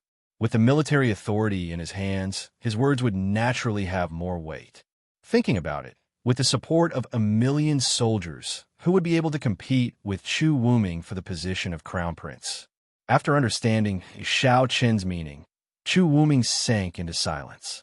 Seeing this, Xiao Chen did not rush him. After a long while, Chu Wuming finally came back to his senses. He looked at Xiao Chen and asked with uncertainty, Brother Xiao Chen's words are correct. However, will Father allow me to take over the military authority of Hulao Pass? Chu Wuming thought that Xiao Chen wanted Chu Mu to issue a decree for him to take over the military authority of Hulao Pass. However, that was naturally impossible. How could Chu Mu allow Chu Wuming to control an army of more than 1 million soldiers so easily? Xiao Chen smiled and shook his head as he replied, Naturally, it is impossible for His Majesty to issue an edict. Furthermore, there is no need for His Majesty to do so. What I meant by control is not just controlling the command of these 4 armies. Instead, I want all 4 armies to be under His Majesty's command. They will only be loyal to His Majesty. Of course, this is only the first step. Following this, Xiao Chen has other plans. However, everything still needs to go to Hulao Pass. That place is far away from His Majesty. In the imperial capital, no matter how much Chu Wuming jumped around, he would not be able to achieve anything. Although the competition for the position of Crown Prince could be said to be increasingly intense, to put it bluntly, everything was still under Chu Mu's control. As long as Chu Mu was still alive, no matter how Chu Wuming and the other 2 fought for the position of Crown Prince, in the end, it all depended on Chu Mu's words. Chu Wuming and the other 2 did not see through this. However, Xiao Chen did. That was why he suggested for Chu Wuming to leave the imperial capital. This would appear to be withdrawing from the competition for the position of Crown Prince. However, in reality, it was retreating in order to advance. Hearing Xiao Chen's words, Chu Wuming gradually revealed a shocked expression. Xiao Chen did not only want the command of the 1 million-strong army in Hulao Pass, but he also wanted to completely take over the 1 million-strong army. Speaking frankly, Xiao Chen wanted to turn the 1 million-strong army into Chu Wuming's private army. They would only be loyal to Chu Wuming. Secretly seizing military power was no different from a rebellion. However, if he could truly obtain the loyalty of the 1 million-strong army, Chu Wuming did not doubt that the position of Crown Prince would be decided with a single word from him. At that time, even Chu Wuming would not be able to refuse because he had the 1 million-strong army under him eyeing him covetously. Brother Xiao Chen, are you doing this to help me obtain the position of Crown Prince? Or do you want me to directly ascend to the throne? Chu Wuming asked in a daze as he looked at Xiao Chen. Haha, your highness is overthinking. What you want is your highness's matter. Xiao Chun is only responsible for removing obstacles for your highness. Xiao Chun replied with a smile after hearing Chu Wuming's words. Hearing this, Chu Wuming was silent for a while. Then, he stood up and said, I will enter the palace to see father and discuss the matter of going to Hulao Pass. Begging for collection, begging for monthly votes, begging for recommendations.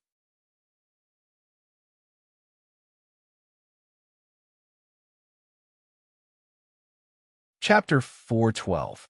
Seeing Chu Wuming stand up, Xiao Chun reminded him, Your Highness, please pay attention to a few things. First, you must not let His Majesty see through your true thoughts, and you must not let His Majesty become suspicious. Second, Your Highness can give up everything else in the imperial capital, but you must not give up on the Royal Academy. You must firmly control the Human Academy Island in your hands. Hearing Xiao Chen's reminder, Chu Wuming nodded slightly, then left the heavenly stellar residence and headed straight for the imperial palace. Letting Chu Wuming go to Hulao Pass, Xiao Chun indeed wanted to help Chu Wuming obtain the position of crown prince. Even ascending to the supreme throne was not impossible. After the matter with the fifth prince, Xiao Chun completely approved of Chu Wuming. This person was indeed loyal and righteous, and because of this, Xiao Chun decided to wholeheartedly help Chu Wuming. Of course, this kind of help was not without selfishness. In Xiao Chen's opinion, once Chu Wuming successfully controlled the Moonless Empire, this place would become a paradise for the people of the heavenly Qin continent. In the future, when he found his parents, he could send them to live here, and he would not have to worry about their safety, because he wanted the Moonless Empire to become a truly safe place. Xiao Chun needed Chu Wuming to hold absolute power. Moreover, Chu Wuming was the only person in the Moonless Empire that Xiao Chun trusted. With him overseeing the Moonless Empire, the safety of the people of the heavenly Qin continent in the Moonless Empire would not be a problem. Chu Wuming immediately entered the imperial palace. At the same time, Xiao Chun also began his preparations. This time, he would not return to the imperial capital in a short period of time, so Xiao Chun planned to bring some of his own people. After discussing with the Burning Sky ruler, the Burning Sky ruler agreed with Xiao Chun's decision. A total of 50,000 people from the heavenly Qin continent had come to the Tiana continent, so they really needed a truly safe place to protect themselves. Now, it seemed that the Moonless Empire was undoubtedly the best choice. He planned to bring a group of people with him to Hulao Pass. In the end, Xiao Chun chose 13 people, led by Zhang Qi, a super expert in the Dao Sovereign Realm. Below her were Gu Xiao and 2 other experts in the Dao King Realm, while the rest were all in the Dao Transformation Realm. There were not many people, but their strength should not be underestimated. 1 Dao Master, 2 experts in the Dao King Realm, 10 experts in the Dao Transformation Realm, a total of 13 people. 13 people in total, 13 people in the Dao King Realm to go to Hulao Pass. When he heard that Xiao wanted to go to Hulao Wuming, Xiao Chun wanted to go with him, but he was rejected by Xiao Chun. Xiao Chen's cultivation was still too low, so he would not be of much use in Hulao Pass. It was better for him to stay in the imperial capital. Anyway, before he left, Xiao Chun had already thought it through. He wanted Chu Wuming to send Xiao Chun to the academy. He wanted to send Xiao Chun to cultivate in the Royal Academy. This was the best choice. Not to give Xiao Chun. There was no room for argument. Xiao Chun could only accept Xiao Chen's arrangement helplessly. In the Royal Academy, Xiao Chun was not worried about Xiao Chen's safety. After all, although Chu Wuming had left the imperial capital, Xiao Chun had already told him that he could not let go of the Human Academy Island. Therefore, if Xiao Chun cultivated in the Royal Academy, Chu Wuming was fully capable of ensuring her safety. Everything was ready. Early the next morning, Chu Wuming personally came to the dustless residence and told Xiao Chun that Chu Mu had agreed to let him go to Hulao Pass. Chu Mu did not insist on Chu Wuming going to Hulao Pass. Perhaps from Chu Mu's point of view, after this incident, Chu Wuming no longer had any hope of fighting for the position of crown prince. Leaving the imperial capital like this was a wise choice. Therefore, when Chu Wuming suggested leaving the imperial capital for Hulao Pass, Chu Mu did not hesitate to agree. After obtaining Chu Mu's approval, Xiao Chun and Chu Wuming discussed for a while and decided to leave the next day.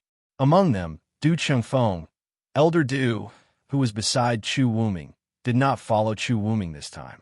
Although Du Chengfeng was a Dao sovereign, he had more important matters to attend to in the imperial capital. That was to guard the Human Academy Island on behalf of Chu Wuming. Only Du Chengfeng, who was a Dao sovereign, could ensure the safety of the Human Academy Island. After settling the matter, Chu Wuming bid farewell and left. Before he left, Chu Wuming clearly had many things to deal with. While Chu Wuming was busy dealing with the matters of leaving the imperial capital, Chu Wushuang and Chu Wuk also received news of Chu Wuming's departure. Both of them were in a good mood.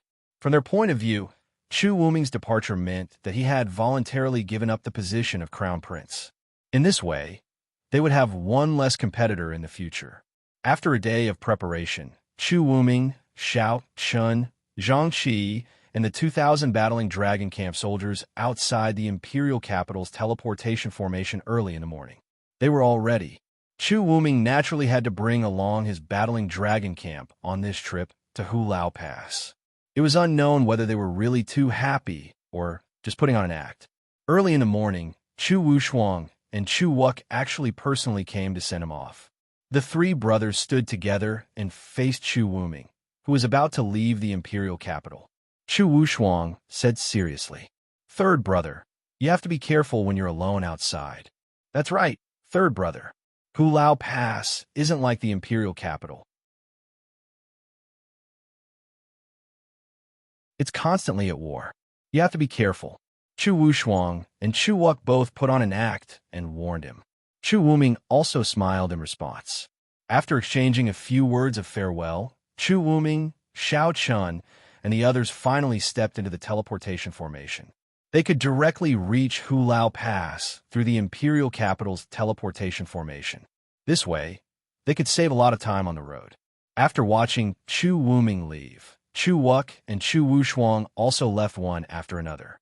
Now that Chu Wuming was no longer around, the next battle would be between Chu Wushuang and Chu Wuk. After leaving the imperial capital's teleportation formation, Chu Wuk and an old man sat together in a carriage. The old man looked at Chu Wuk and said with some doubt, "Your Highness, this old man feels that the third prince's departure from the imperial capital isn't as simple as it seems on the surface. With the third prince's character, he shouldn't have chosen to let go so easily." This old man had many questions in his heart regarding Chu Wuming's departure.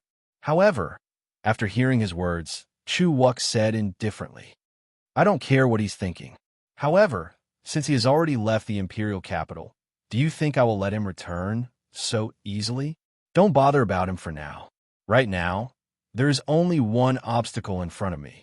As long as I get rid of Chu Wushuang, the position of crown prince will be in my bag." He didn't investigate Chu Wuming's motive for leaving the imperial capital.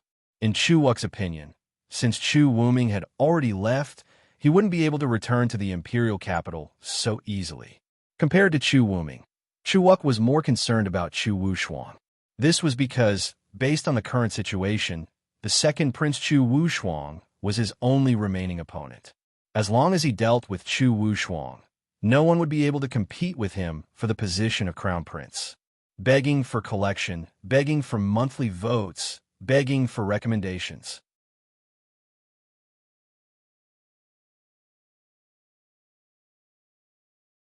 Chapter 413. Chu Wuming's departure did not ease the tense situation in the capital. Everyone knew this because with Chu Wuming's departure, the tripartite confrontation became a battle between two tigers. Seeing that they were only a step away from the position of crown prince, both Chu Wushuang and Chu Wushuang worked even harder.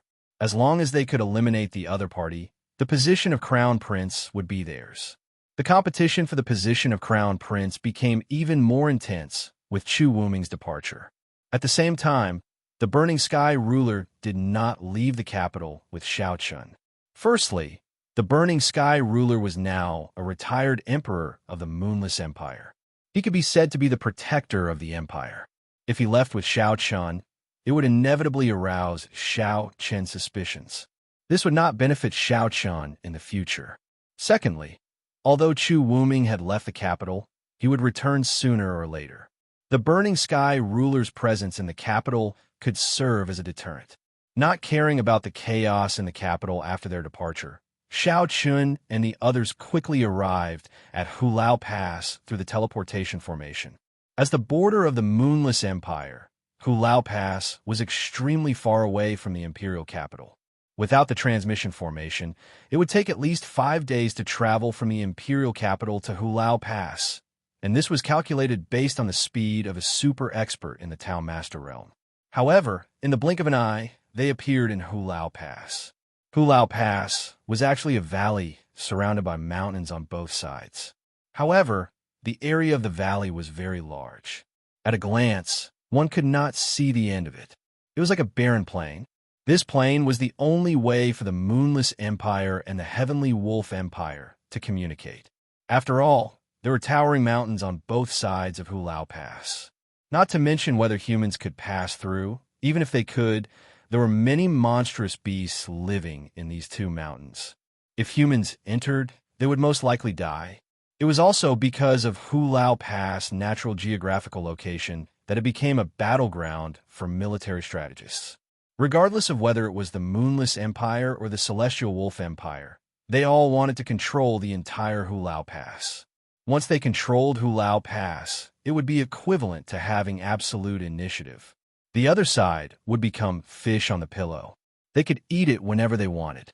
Both empires were well aware of the importance of Hulao Pass. Hence, the two empires had deployed a large number of troops to guard this place. The Moonless Empire and the Sky Wolf Empire had over 1 million troops stationed at both ends of the large valley. Hence, Hulao Pass naturally became the battlefield where the two empires' armies fought.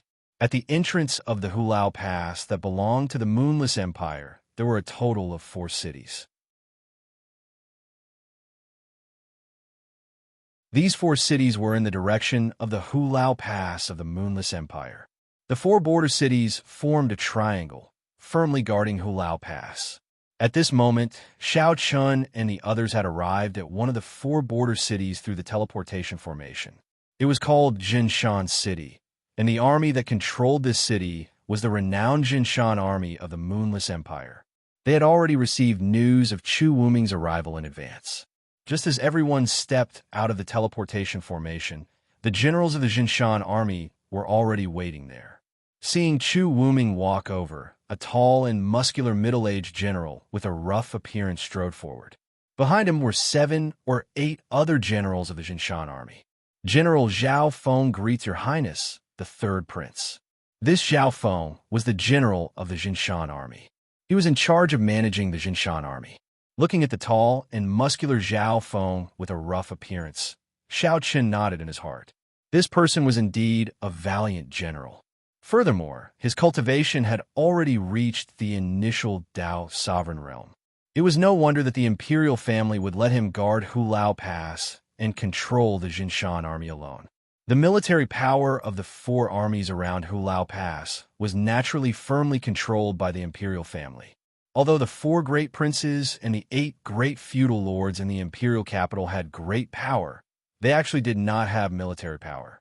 The imperial family was not stupid. How could they let these powerful officials have military power? Therefore, the entire army of the Moonless Empire was controlled by the imperial family. Without the imperial family's order, even the 4 great princes could not mobilize a single soldier. Of course, this was excluding their own private soldiers. However, how many private soldiers could there be? Under normal circumstances, when there was no war, Jinshan City was guarded by Zhao Feng. Once a war broke out, the imperial family would send people from the imperial capital to guard it. At that time, the 4 great princes and the 8 great feudal lords would be able to command the Jinshan army in battle. Of course, military power and military power were 2 different concepts. After the war, the 4 great princes and the 8 great feudal lords would have to exchange the commander's seal with the imperial family. Facing Zhao Feng's salute, Chu Wuming nodded slightly and said, "General Zhao has worked hard." After exchanging a few polite words with Zhao Feng did not pay much attention to Xiao Chun and the others. Xiao Chun naturally did not care about this. He had already prepared a residence for Chu Wuming in advance. At the same time, Xiao Chun and the others naturally lived together with Chu Wuming. After all, to outsiders, Xiao Chun and the others' identities were Chu Wuming's personal guards. That night, Zhao Feng held a grand banquet. At the banquet, all the high-ranking generals of the Jinshan army were present. The third prince, Chu Wuming, sat at the main seat. As for Xiao Chun and Zhao Feng, they sat to his left and right. The atmosphere of the banquet was very lively. However, amidst this lively atmosphere, Xiao Chun could keenly feel that although Zhao Feng and the others were polite to Chu Wuming, there was not much respect. Thinking about it, Chu Mu did not give Chu Wuming the authority to command any army on this trip to Hulao Pass. To Zhao Feng and the others, Chu Mu only said that Chu Wuming had come to Hulao Pass to gain experience and that the Jinshan army did not need to listen to Chu Wuming's commands. Chu Mu did not give Chu Wuming the authority to command the Jinshan army. Therefore, Zhao Feng naturally did not need to listen to Chu Wuming's orders. The banquet quickly ended in a joyous atmosphere. It was not until late at night that Xiao Chun and Chu Wuming returned to their residence together. In the next few days, Xiao Chun did not do anything special. He had just arrived at Hulao Pass, so it was best to first understand the situation here. Every day, in the eyes of outsiders, Xiao Chun and Chu Wuming had nothing to do. They drank and strolled around all day. However, in secret, Zhang Qi and the others had already begun to move. A total of 5 days passed. On this day, Zhang Qi and the others returned one after another. They also truthfully reported the general situation of Hulao Pass to Xiao Chun. After hearing Zhang Qi and the others' report, a faint smile appeared at the corner of Xiao Chen's mouth. He immediately spoke to Zhang Qi. "Go and invite His Highness over. Tell him that I have something to discuss with him." Asking Chu Wuming to come and find him was clearly not the action of a subject. However, the relationship between Xiao Chun and Chu Wuming was indeed not that of subject. Moreover, Chu Wuming also knew that Xiao Chen's ambition was not in the Moonless Empire. It was also impossible for him to seek any position in the Moonless Empire. Therefore, when facing Xiao Chun, Chu Wuming never felt that he was the ruler and Xiao Chun was the subject. Therefore, after hearing Zhang Qi's message, Chu Wuming did not mind at all and took the initiative to go to Xiao Chen's study. Begging for collection, begging for monthly votes, begging for recommendations.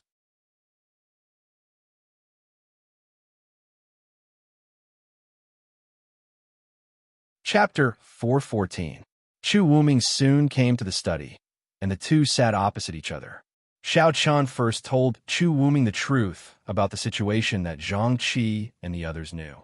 After hearing Xiao Chen's words, Chu Wuming asked, "What does brother Xiao Chen plan to do?" He didn't express his own opinion. Instead, he asked for Xiao Chen's opinion. After spending so much time with Xiao Chun, Chu Wuming had unknowingly begun to follow Xiao Chen's lead. Almost everything, as long as Xiao Chun proposed it, Chu Wuming wouldn't refuse. Hearing Chu Wuming's words, Xiao Chun said calmly, "First, subdue the mountain-suppressing army, then slowly plan." Xiao Chun directly expressed his thoughts. According to the current situation, Xiao Chun also knew that the 4 border cities of Hulao Pass, Jinshan City, Weiyuan City, Baiyin City, and Iron Armor City all had an army guarding them. Among these 4 armies, the mountain-suppressing army of Jinshan City was Xiao Chen's first target. Not to mention that they were now in Jinshan City. According to the information that Zhang Qi and the others had gathered over the past few days, the mountain-suppressing army's commander-in-chief, Zhao Feng, was the easiest person to subdue. Zhao Feng was actually a soldier through and through. He only knew how to follow orders and had a stubborn personality. Although he looked stubborn at first glance, such people often didn't have any schemes and were easier to subdue. Xiao Chun planned to start with the mountain-suppressing army first. Chu Wuming didn't have any objections to this. However, subduing the mountain-suppressing army of 300,000 people wasn't something that could be done overnight. Moreover, Xiao Chun didn't plan to find Zhao Feng directly. If he wanted to subdue the mountain-suppressing army, he needed to do it bit by bit. Only by starting with Zhao Feng's subordinates could he guarantee that nothing would go wrong. He didn't hide anything from Chu Wuming. After listening to Xiao Chen's plan, Chu Wuming's eyes lit up. According to Xiao Chen's plan, there was indeed hope of subduing the mountain suppression army. After planning with Chu Wuming for an entire night, Xiao Chun personally sent Chu Wuming out of the study and said calmly, "Your Highness, you don't have to worry about these things. You just need to show up when needed." Xiao Chun was in charge of the entire plan. Chu Wuming only needed to convince Zhao Feng at the end. Hearing Xiao Chen's words, Chu Wuming nodded slightly, but his expression was complicated as he looked at Xiao Chun. "Brother Xiao Chun, I've been wondering about something for the past 2 days. Your Highness, please ask." Brother Xiao Chun has great ambitions. I know that Brother Xiao won't stay in the Moonless Empire for long. I also know that compared to Brother Xiao, I'm far inferior in terms of talent, strength, and temperament. Although I know that Brother Xiao Chun doesn't think much of this small Moonless Empire, I still want to ask if Brother Xiao has ever thought of changing the name of the Moonless Empire? The longer Chu Wuming interacted with Xiao Chun, the more he understood how terrifying Xiao Chun was. This Xiao Chun was a person without any flaws. With Xiao Chen's ability and the Burning Sky ruler behind him, it was actually a very simple matter if Xiao Chun wanted to replace the imperial family. However, as a member of the imperial family, Chu Wuming couldn't just watch as Xiao Chun forced the Chu family into a desperate situation. Therefore, he had been thinking about this question for the past few days. If Xiao Chun really had wild ambitions, then he would be the one who led the wolf into the house. Hearing Chu Wuming's words, Xiao Chun paused for a moment. He knew that Chu Wuming was starting to fear him. However, Xiao Chun soon burst into laughter. His laughter was filled with heroic spirit as he looked at the distant horizon. Xiao Chun laughed. "Ha! Your Highness, do you know how big this world is? Although there are some things that I can't tell your Highness, this Xiao can assure your Highness that I have no intention of fighting for power. To be honest, the Moonless Empire is too small in this Xiao's eyes. How could this Xiao give up the entire world for this insignificant place?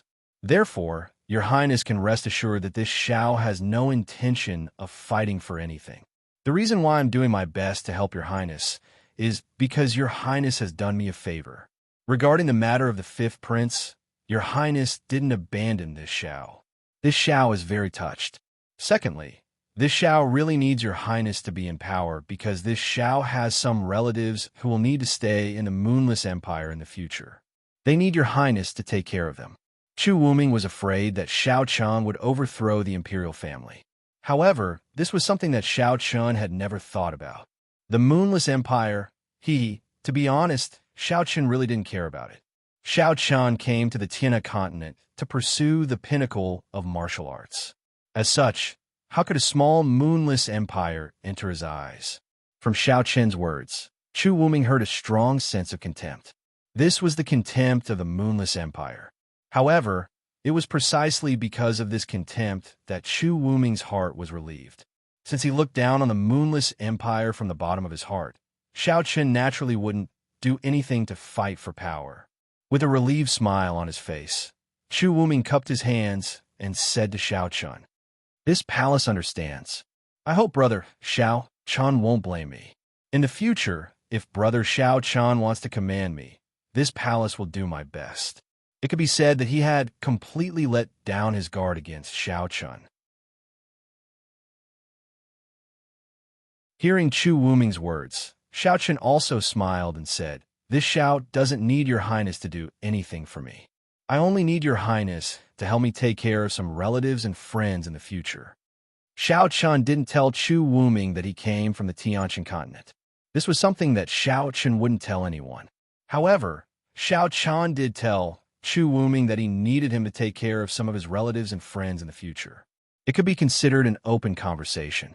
Hearing Xiao Qin's words, Chu Wuming solemnly nodded his head in response. Soon after, he walked away. After watching Chu Wuming leave, the smile on Xiao Qin's face slowly disappeared. Since he had already determined his target, Xiao Chun also planned to take action. Taking the initiative to subdue the mountain-suppressing army meant that Chu Wuming would be able to gain a firm foothold in Hulao Pass sooner. Senior Zhang Qi, Xiao Chun softly called out. Following his voice, Zhang Qi appeared in front of Xiao Chun out of thin air. Looking at Zhang Qi, Xiao Qin's expression was calm as he said, "You can begin. Act according to the plan." "Yes, young master." Hearing Xiao Qin's words, Zhang Qi respectfully replied. After grasping the situation of the mountain-suppressing army, Xiao Chun formulated a perfect plan. Today, the plan began to be implemented. That night, a sound transmission talisman was secretly sent back to the imperial city's heavenly stellar residence. After receiving the sound transmission talisman, Sikong Ming immediately began to act. In order to subdue the mountain-suppressing army, the most crucial point was that he needed the help of one person in the imperial city. No one would have thought that this person was the fifth prince's mother, the current imperial concubine Chu. After receiving Xiao Qin's message, Sikong Ming began to act according to Xiao Qin's instructions. Facing Xiao Qin's instructions, the difficulty of the task wasn't very high. With Sikong Ming's methods, it was very easy to complete. Begging for collection, begging for monthly votes, begging for recommendations.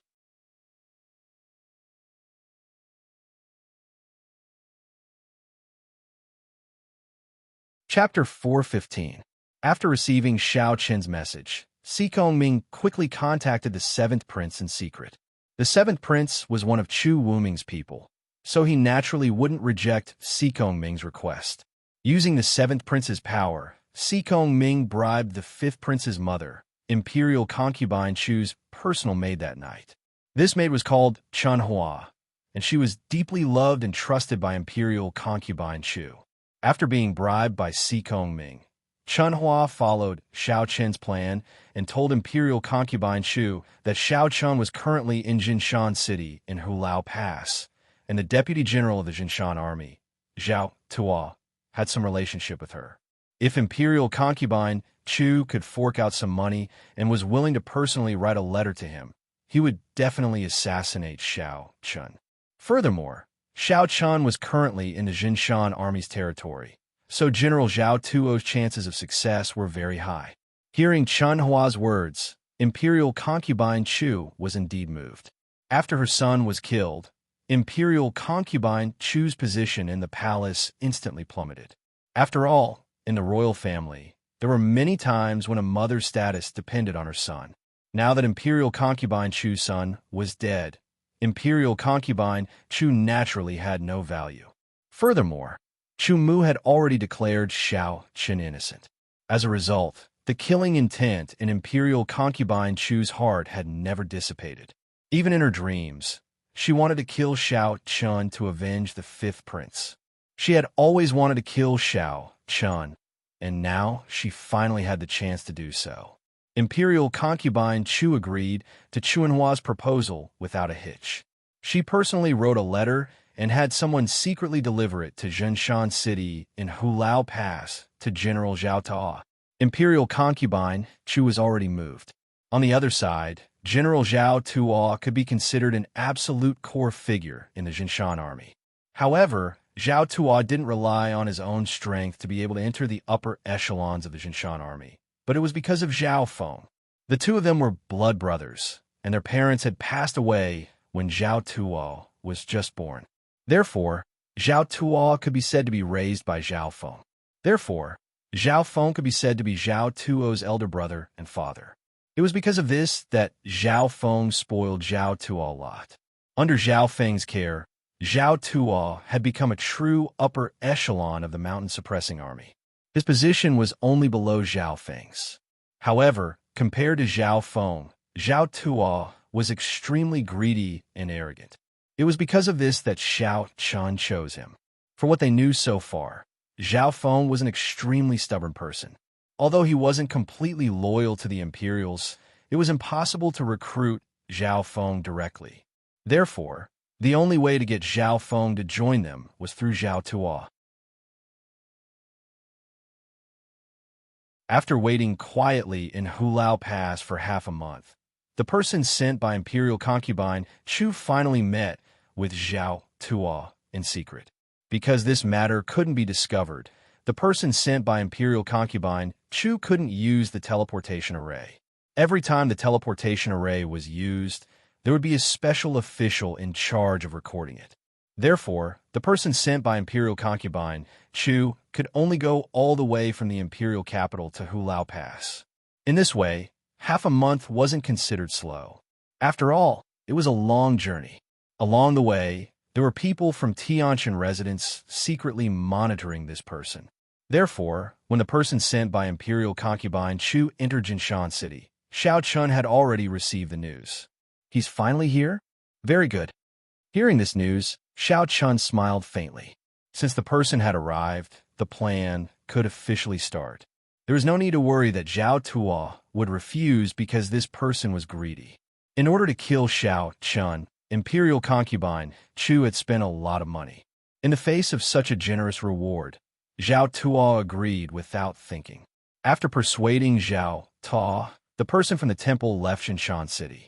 After receiving the deposit from Imperial concubine Chu, Zhao Tuo played with the interspatial ring given by Imperial concubine Chu in his mansion while thinking about how to deal with Xiao Chun. Xiao Chun was one of Chu Wuming's people. Zhao Tuo naturally knew that he couldn't make a move in public. He could only assassinate him.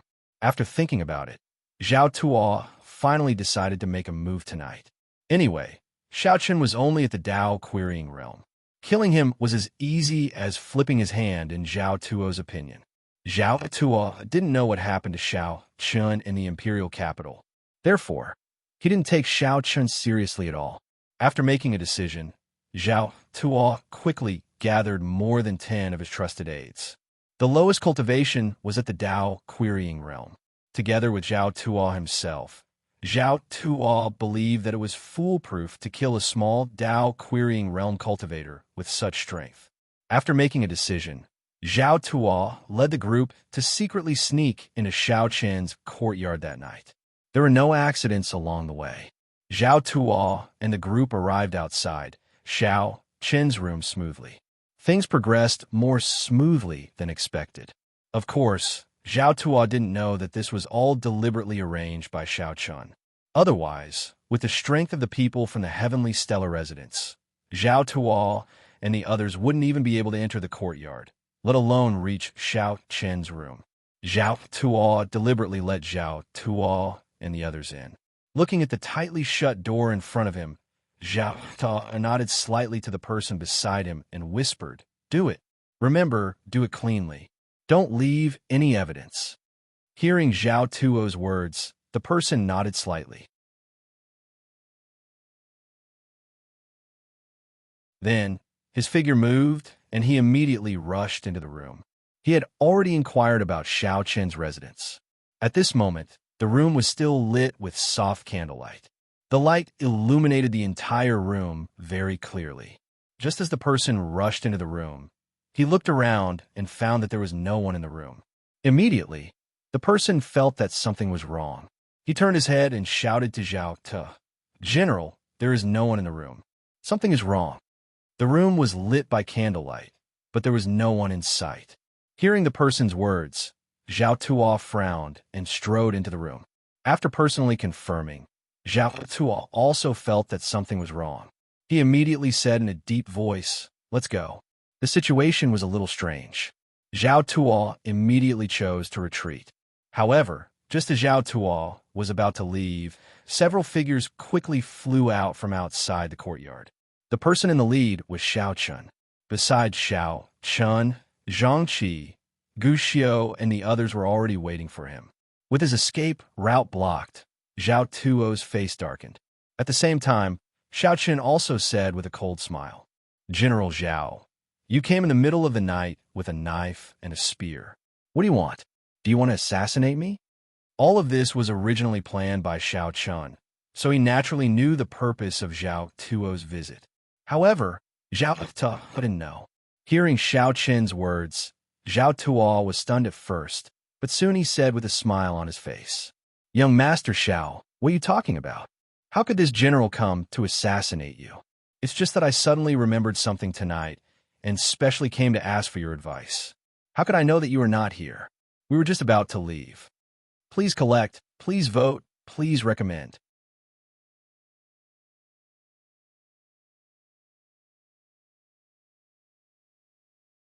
Chapter 416. He was completely lying through his teeth. When he heard Zhao Tuo, Xiao Chan smiled spuriously as he looked at Zhao Tuo and said, "Could it be that General Zhao takes me for a 3-year-old child?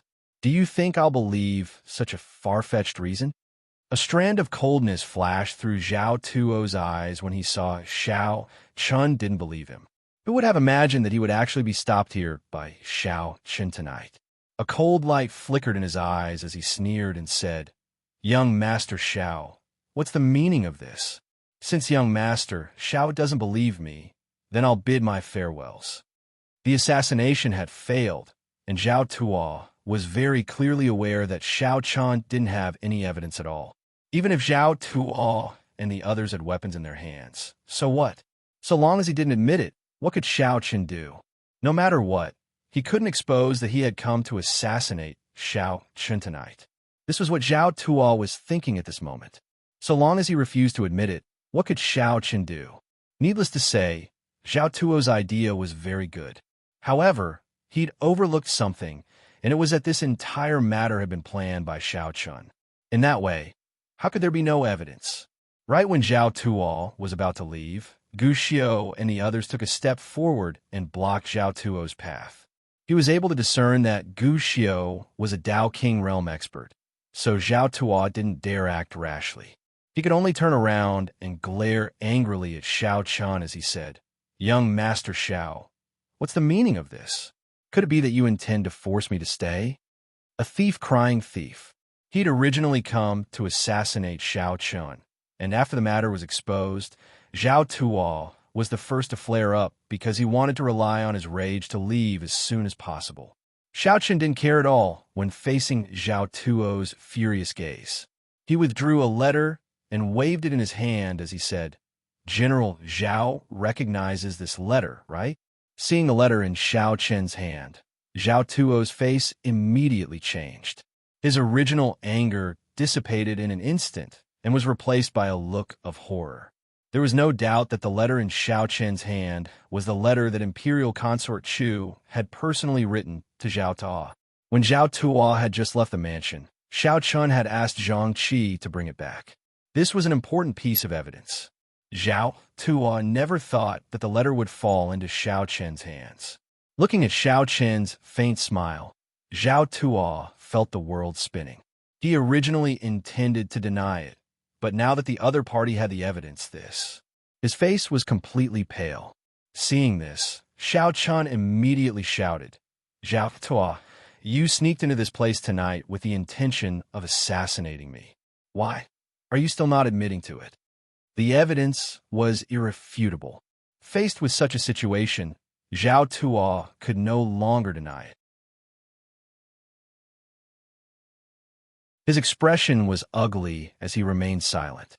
Subsequently, Xiao Chun could not be bothered to talk nonsense with him. He directly gave the order to capture Zhao Tuo and the others. Receiving Xiao Chen's order, Zhang Qi and the others instantly took action. With Zhang Qi taking action, Zhao Tuo and the others were naturally not their match and were quickly captured. After tying up Zhao Tuo and the others, Xiao Chun did not bother with Zhao Tuo anymore. Leaving Gu Xiao to guard Zhao Tuo and the others, Xiao Chun left. Now that Zhao Tuo had been captured and the evidence was irrefutable, it was time to inform General Zhao Feng. Early the next morning, Xiao Chun sent someone to inform Zhao Feng. It was a very simple sentence. Zhao Tuo had attempted to kill him and had been captured. At the same time, the third prince was also extremely angry and said that he would behead Zhao Tuo in public. Hearing this news, Zhao Feng sat down on a chair in the general's mansion and said with a dazed expression, Zhao Tuo really went to kill young Master Xiao Chun? Absolutely. Hearing Zhao Feng's words, a general in front of him nodded his head and replied, "Damn it, how could this guy be so stupid? He actually went to assassinate young Master Xiao Chun. Damn it, how preposterous." Zhao Feng cursed angrily. "General, it's not just that. I heard that the third prince is extremely angry because of this and has already said that he will behead General Zhao Tuo in public." Chu Wuming was extremely angry, and Zhao Tuo had been captured alive by Xiao Chun. Hearing this, Zhao Feng felt as if the world in front of him was spinning. After a while, Zhao Feng took a deep breath and said, I'll go to His Highness' residence." Zhao Tuo's actions made Zhao Feng both angry and scared. After thinking for a while, Zhao Feng decided to go to Chu Wuming personally. There was no other way. Although Zhao Tuo had done such a stupid thing, he was still his brother. How could Zhao Feng just watch Zhao Tuo be beheaded without doing anything? Zhao Feng hurriedly went to Chu Wuming's residence. In the main hall, Zhao Feng saw Chu Wuming sitting on the main seat. As soon as he entered, Zhao Feng immediately knelt down on the ground and said in an extremely respectful tone, "Guilty General Zhao Feng greets His Highness." Compared to before, Zhao Feng's attitude this time was obviously much more respectful. One had to know that when Zhao Feng saw Chu Wuming before, he had only cupped his hands and bowed. He had never knelt down so respectfully before. Facing Zhao Feng, who was so respectfully kneeling in front of him, Chu Wuming pretended to be angry and coldly harumphed. "General Zhao is really good at leading troops." Hearing this, small beads of sweat appeared on Zhao Feng's forehead. If it was any other time, Zhao Feng obviously wouldn't be so afraid of Chu Wuming.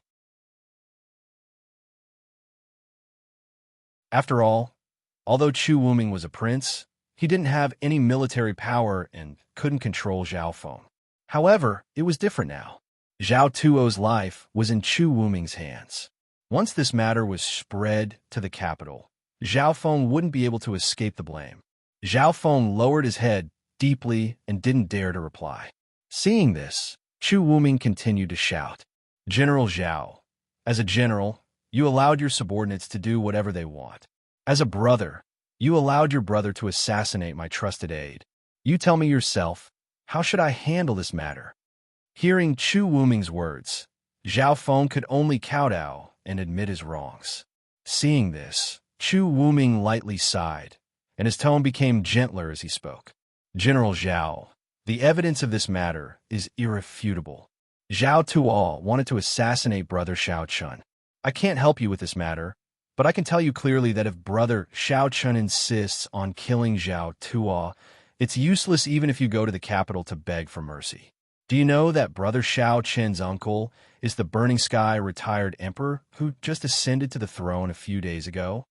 Chu Wuming didn't scold Zhao Feng anymore, but he brought out the name of the Burning Sky ruler. Hearing this, Zhao Feng's face turned ashen. "It's over, it's really over. Who would have thought that Xiao Chen's uncle would be the Burning Sky retired emperor? Assassinating the retired emperor's nephew was something that even 100 lives wouldn't be enough. Furthermore, even Chu Mu probably wouldn't be able to protect Zhao Ta." Zhao Feng's face was ashen as he fell onto the ground. It was as if all the energy in his body had been sucked out. Seeing that Zhao Feng was in complete despair, Chu Wuming spoke at the right time. "General Zhao, now that things have reached this point, there's only one way to save your brother Zhao Ta. I urgently need the help of a great talent like General Zhao. If General Zhao agrees, then we'll be family. If that's the case, I'm willing to personally come out and solve this matter for General. Begging for your collection, begging for your monthly votes, begging for your recommendation."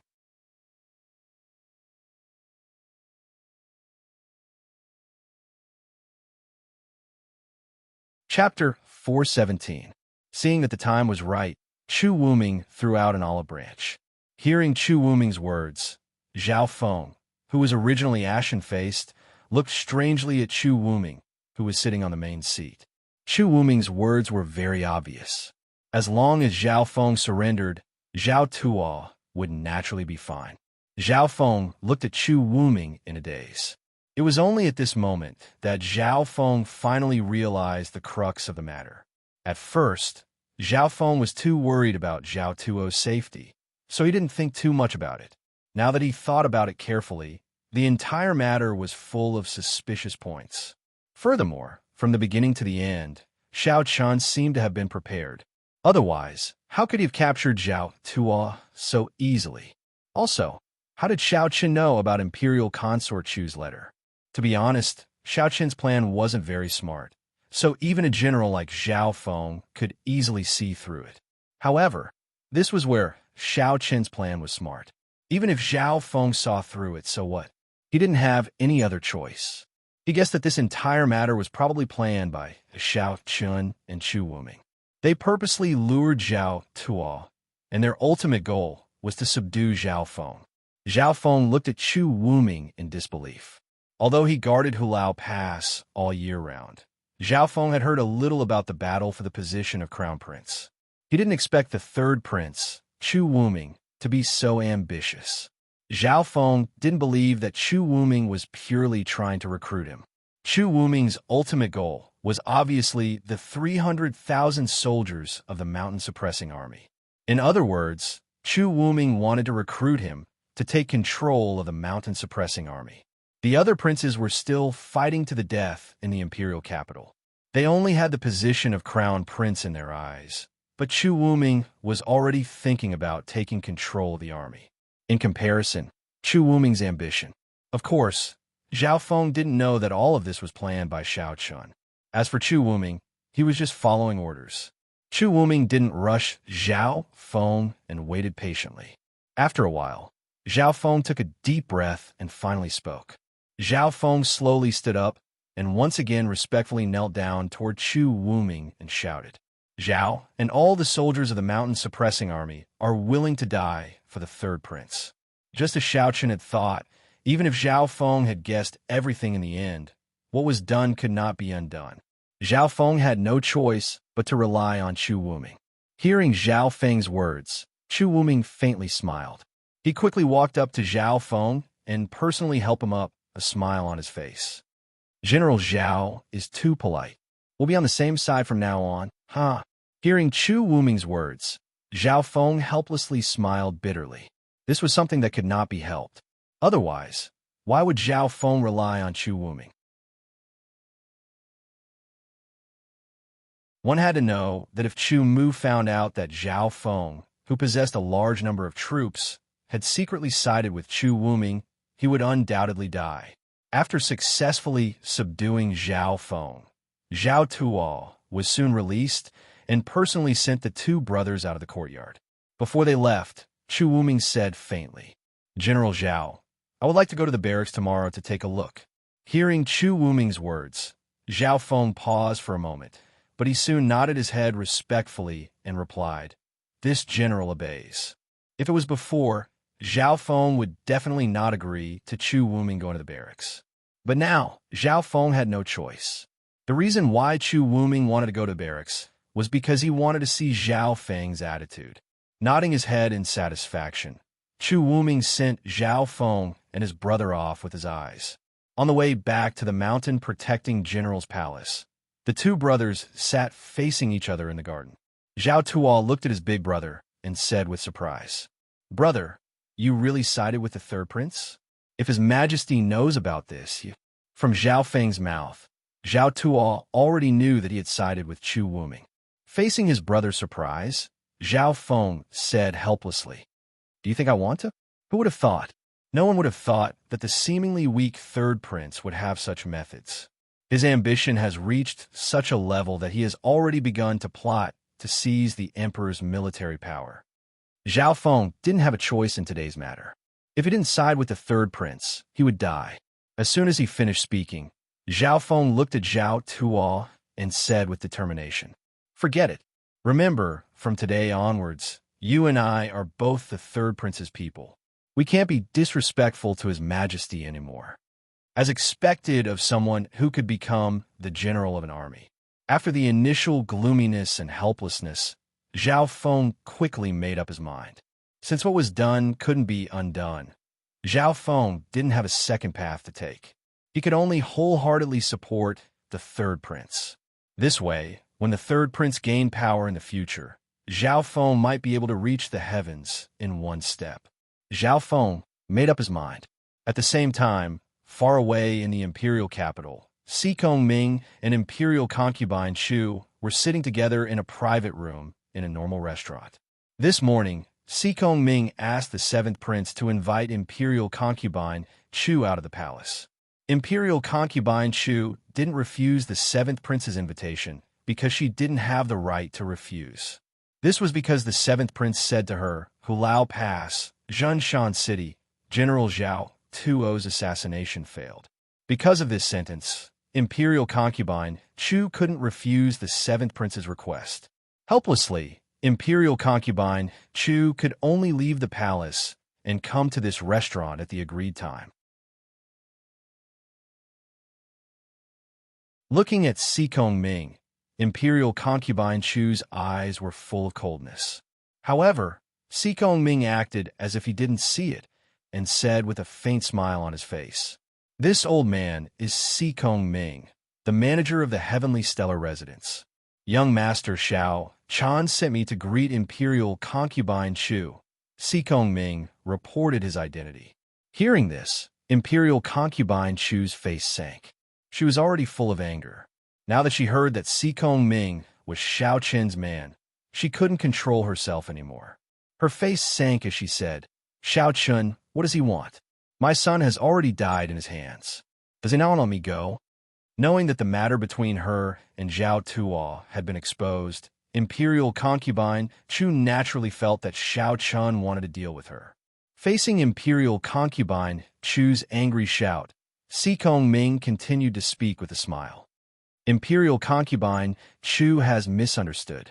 Young master knows that imperial concubine Chu has always been brooding over the matter of the fifth prince. However, has imperial concubine Chu thought that if the fifth prince hadn't sullied young master's sister first, young master wouldn't have tried to kill the fifth prince. The matter has already passed. Moreover, young master doesn't plan to pursue the matter this time. However, young master asked this old man to pass on a message to imperial concubine Chu. It's better for imperial concubine Chu to let go of the past hatred. Of course, if imperial concubine Chu can't let go, then if the matter of imperial concubine Chu attempting to kill the grand imperial nephew spreads to the imperial capital, I think imperial concubine Chu should know the consequences. That's all I have to say. I hope imperial concubine Chu is a reasonable person. This old man will take his leave now. Please collect, vote, recommend me.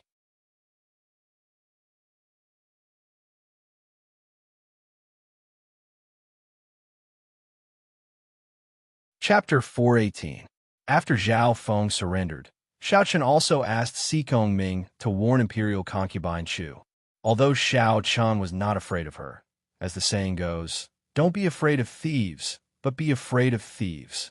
It was not a good thing to have someone in the imperial capital always thinking about how to kill him. What's more, Xiao Chen planned to let his parents live in the Moonless Empire in the future. Therefore, Xiao Chen would never allow any potential danger in the Moonless Empire, especially in the imperial capital. This time, Si Ming's warning was already Xiao Chen giving imperial concubine Chu a chance. If she still could not let go of the hatred in her heart, then Xiao Chen could only kill her. Anyway, with Xiao Chen's means, it was not difficult to kill imperial concubine Chu. With Si Ming's departure, imperial concubine Chu struggled in her heart. After a while, imperial concubine Chu leaned on the chair with a pale face. From her eyes, there was no longer any hatred, only deep despair and powerlessness.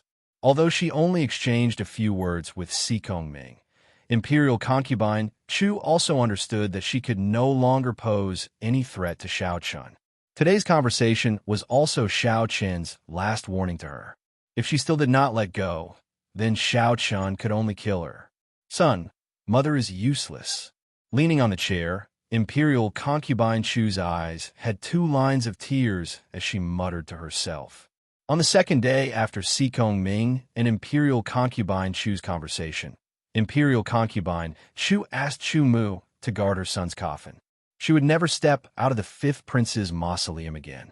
Chumu did not care about imperial concubine Chu's request at all. After all, Chumu had countless women in the harem. If imperial concubine Chu wanted to leave, then let her go.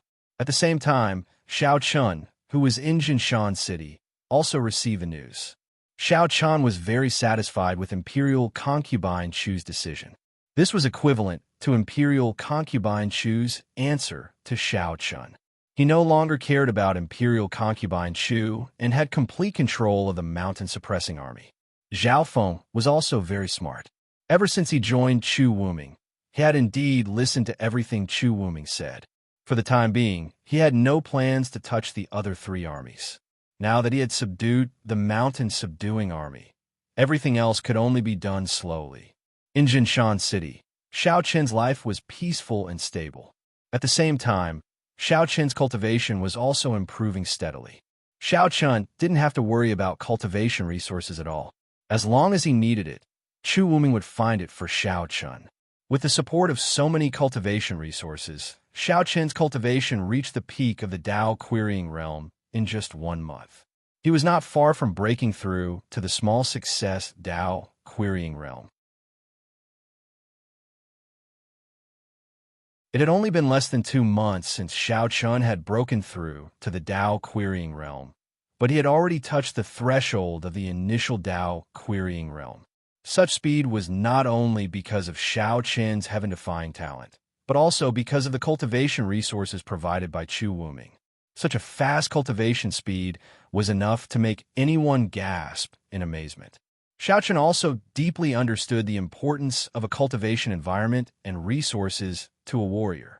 It was no exaggeration to say that Xiao Qin's cultivation speed would definitely not be so fast in the heavenly Qin continent. This was because many of the cultivation resources Xiao Qin had used during this period of time were never available in the heavenly Qin continent. Unknowingly, 1.5 months had passed in Jinshan City. On this day, Chu Wuming was preparing to return to the imperial capital.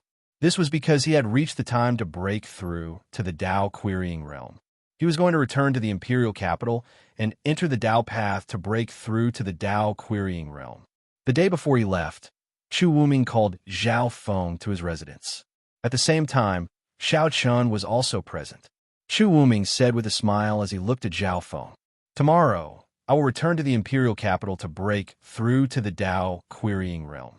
During my absence, General Zhao will listen to Brother Xiao Qin's arrangements. Remember, Brother Xiao Qin's words are equivalent to my words. There is no need to report to me." Chu Wuming was going to leave for a period of time and handed over all authority to Xiao Qin without reservation. Hearing his words, Zhao Feng respectfully nodded. "I will follow your highness' orders." After giving instructions, Chu Wuming returned to the imperial capital the next day. Xiao Qin did not think too much about Chu Wuming's departure. After all, Chu Wuming would not be gone for a long time. At least a few days, at most half a month, Chu Wuming would return. Just like before, he spent every day cultivating. 3 days passed in a row. However, on this day, Zhao Feng suddenly came to visit. Hearing that Zhao Feng was looking for him, Xiao Qin asked someone to bring him in. Zhao Feng quickly strode into the courtyard. He first bowed respectfully to Xiao Qin, then spoke in a deep voice. "Young Master Xiao Qin, according to our scouts, the Heavenly Wolf Empire has made some strange movements. They probably want to fight with us." Over the past few days, the Heavenly Wolf Empire had stationed 400,000 soldiers at Hulao Pass. They had split into 4 groups and were advancing. After receiving this news, Zhao Feng immediately came to report it to Xiao Qin. Zhao Feng was not surprised by the Heavenly Wolf Empire's actions. After all, both sides faced off against Hulao Pass. Small-scale battles like this happened from time to time. Sometimes, the Moonless Empire would take the initiative to attack, while other times the Heavenly Wolf Empire would take the initiative to attack. Of course, there was no clear winner or loser in these battles. Both sides were just probing each other. If it was in the past, Zhao Feng obviously would not have come to report such a matter. However, now that he had joined Chu Wuming, Zhao Feng naturally could not act on his own. Hearing Zhao Feng's words, Xiao Chen also knew that such situations happened from time to time at Hulao Pass, so he did not pay too much attention to it. General Zhao, act according to procedure. Immediately, the Moonless Empire naturally had a plan to deal with the Heavenly Wolf Empire's attack. First, the four armies would report the situation to the imperial capital. After Chu Mu gave the order, the four armies could move out to meet the enemy. Hearing Xiao Chen's words, Zhao Feng respectfully nodded his head. Immediately after, the four armies of Hulao Pass all reported the Heavenly Wolf Empire's attack to the imperial capital. Soon, Chu Mu's order came down for the four armies to move out to meet the enemy. Chu Mu was already used to such small-scale battles, so he did not care at all. However, without Chu Mu's order, Zhao Feng and the others had no right to mobilize the troops. Therefore, according to the rules, they had to report the matter to Chu Mu. After receiving Chu Mu's order, Zhao Feng immediately ordered a general of the Mountain Suppressing Army to lead 100,000 soldiers out of Mountain Suppressing City and rush to the front lines to meet the Heavenly Wolf Empire. This kind of battle was as simple as eating a meal for Zhao Feng. As the Mountain Suppressing Army left the city to meet the enemy, Xiao Chun, who was in the city, suddenly had the urge to go to the front lines and personally witness the battle between the Moonless Empire and the Heavenly Wolf Empire. Begging for your collection, begging for monthly votes, begging for recommendations.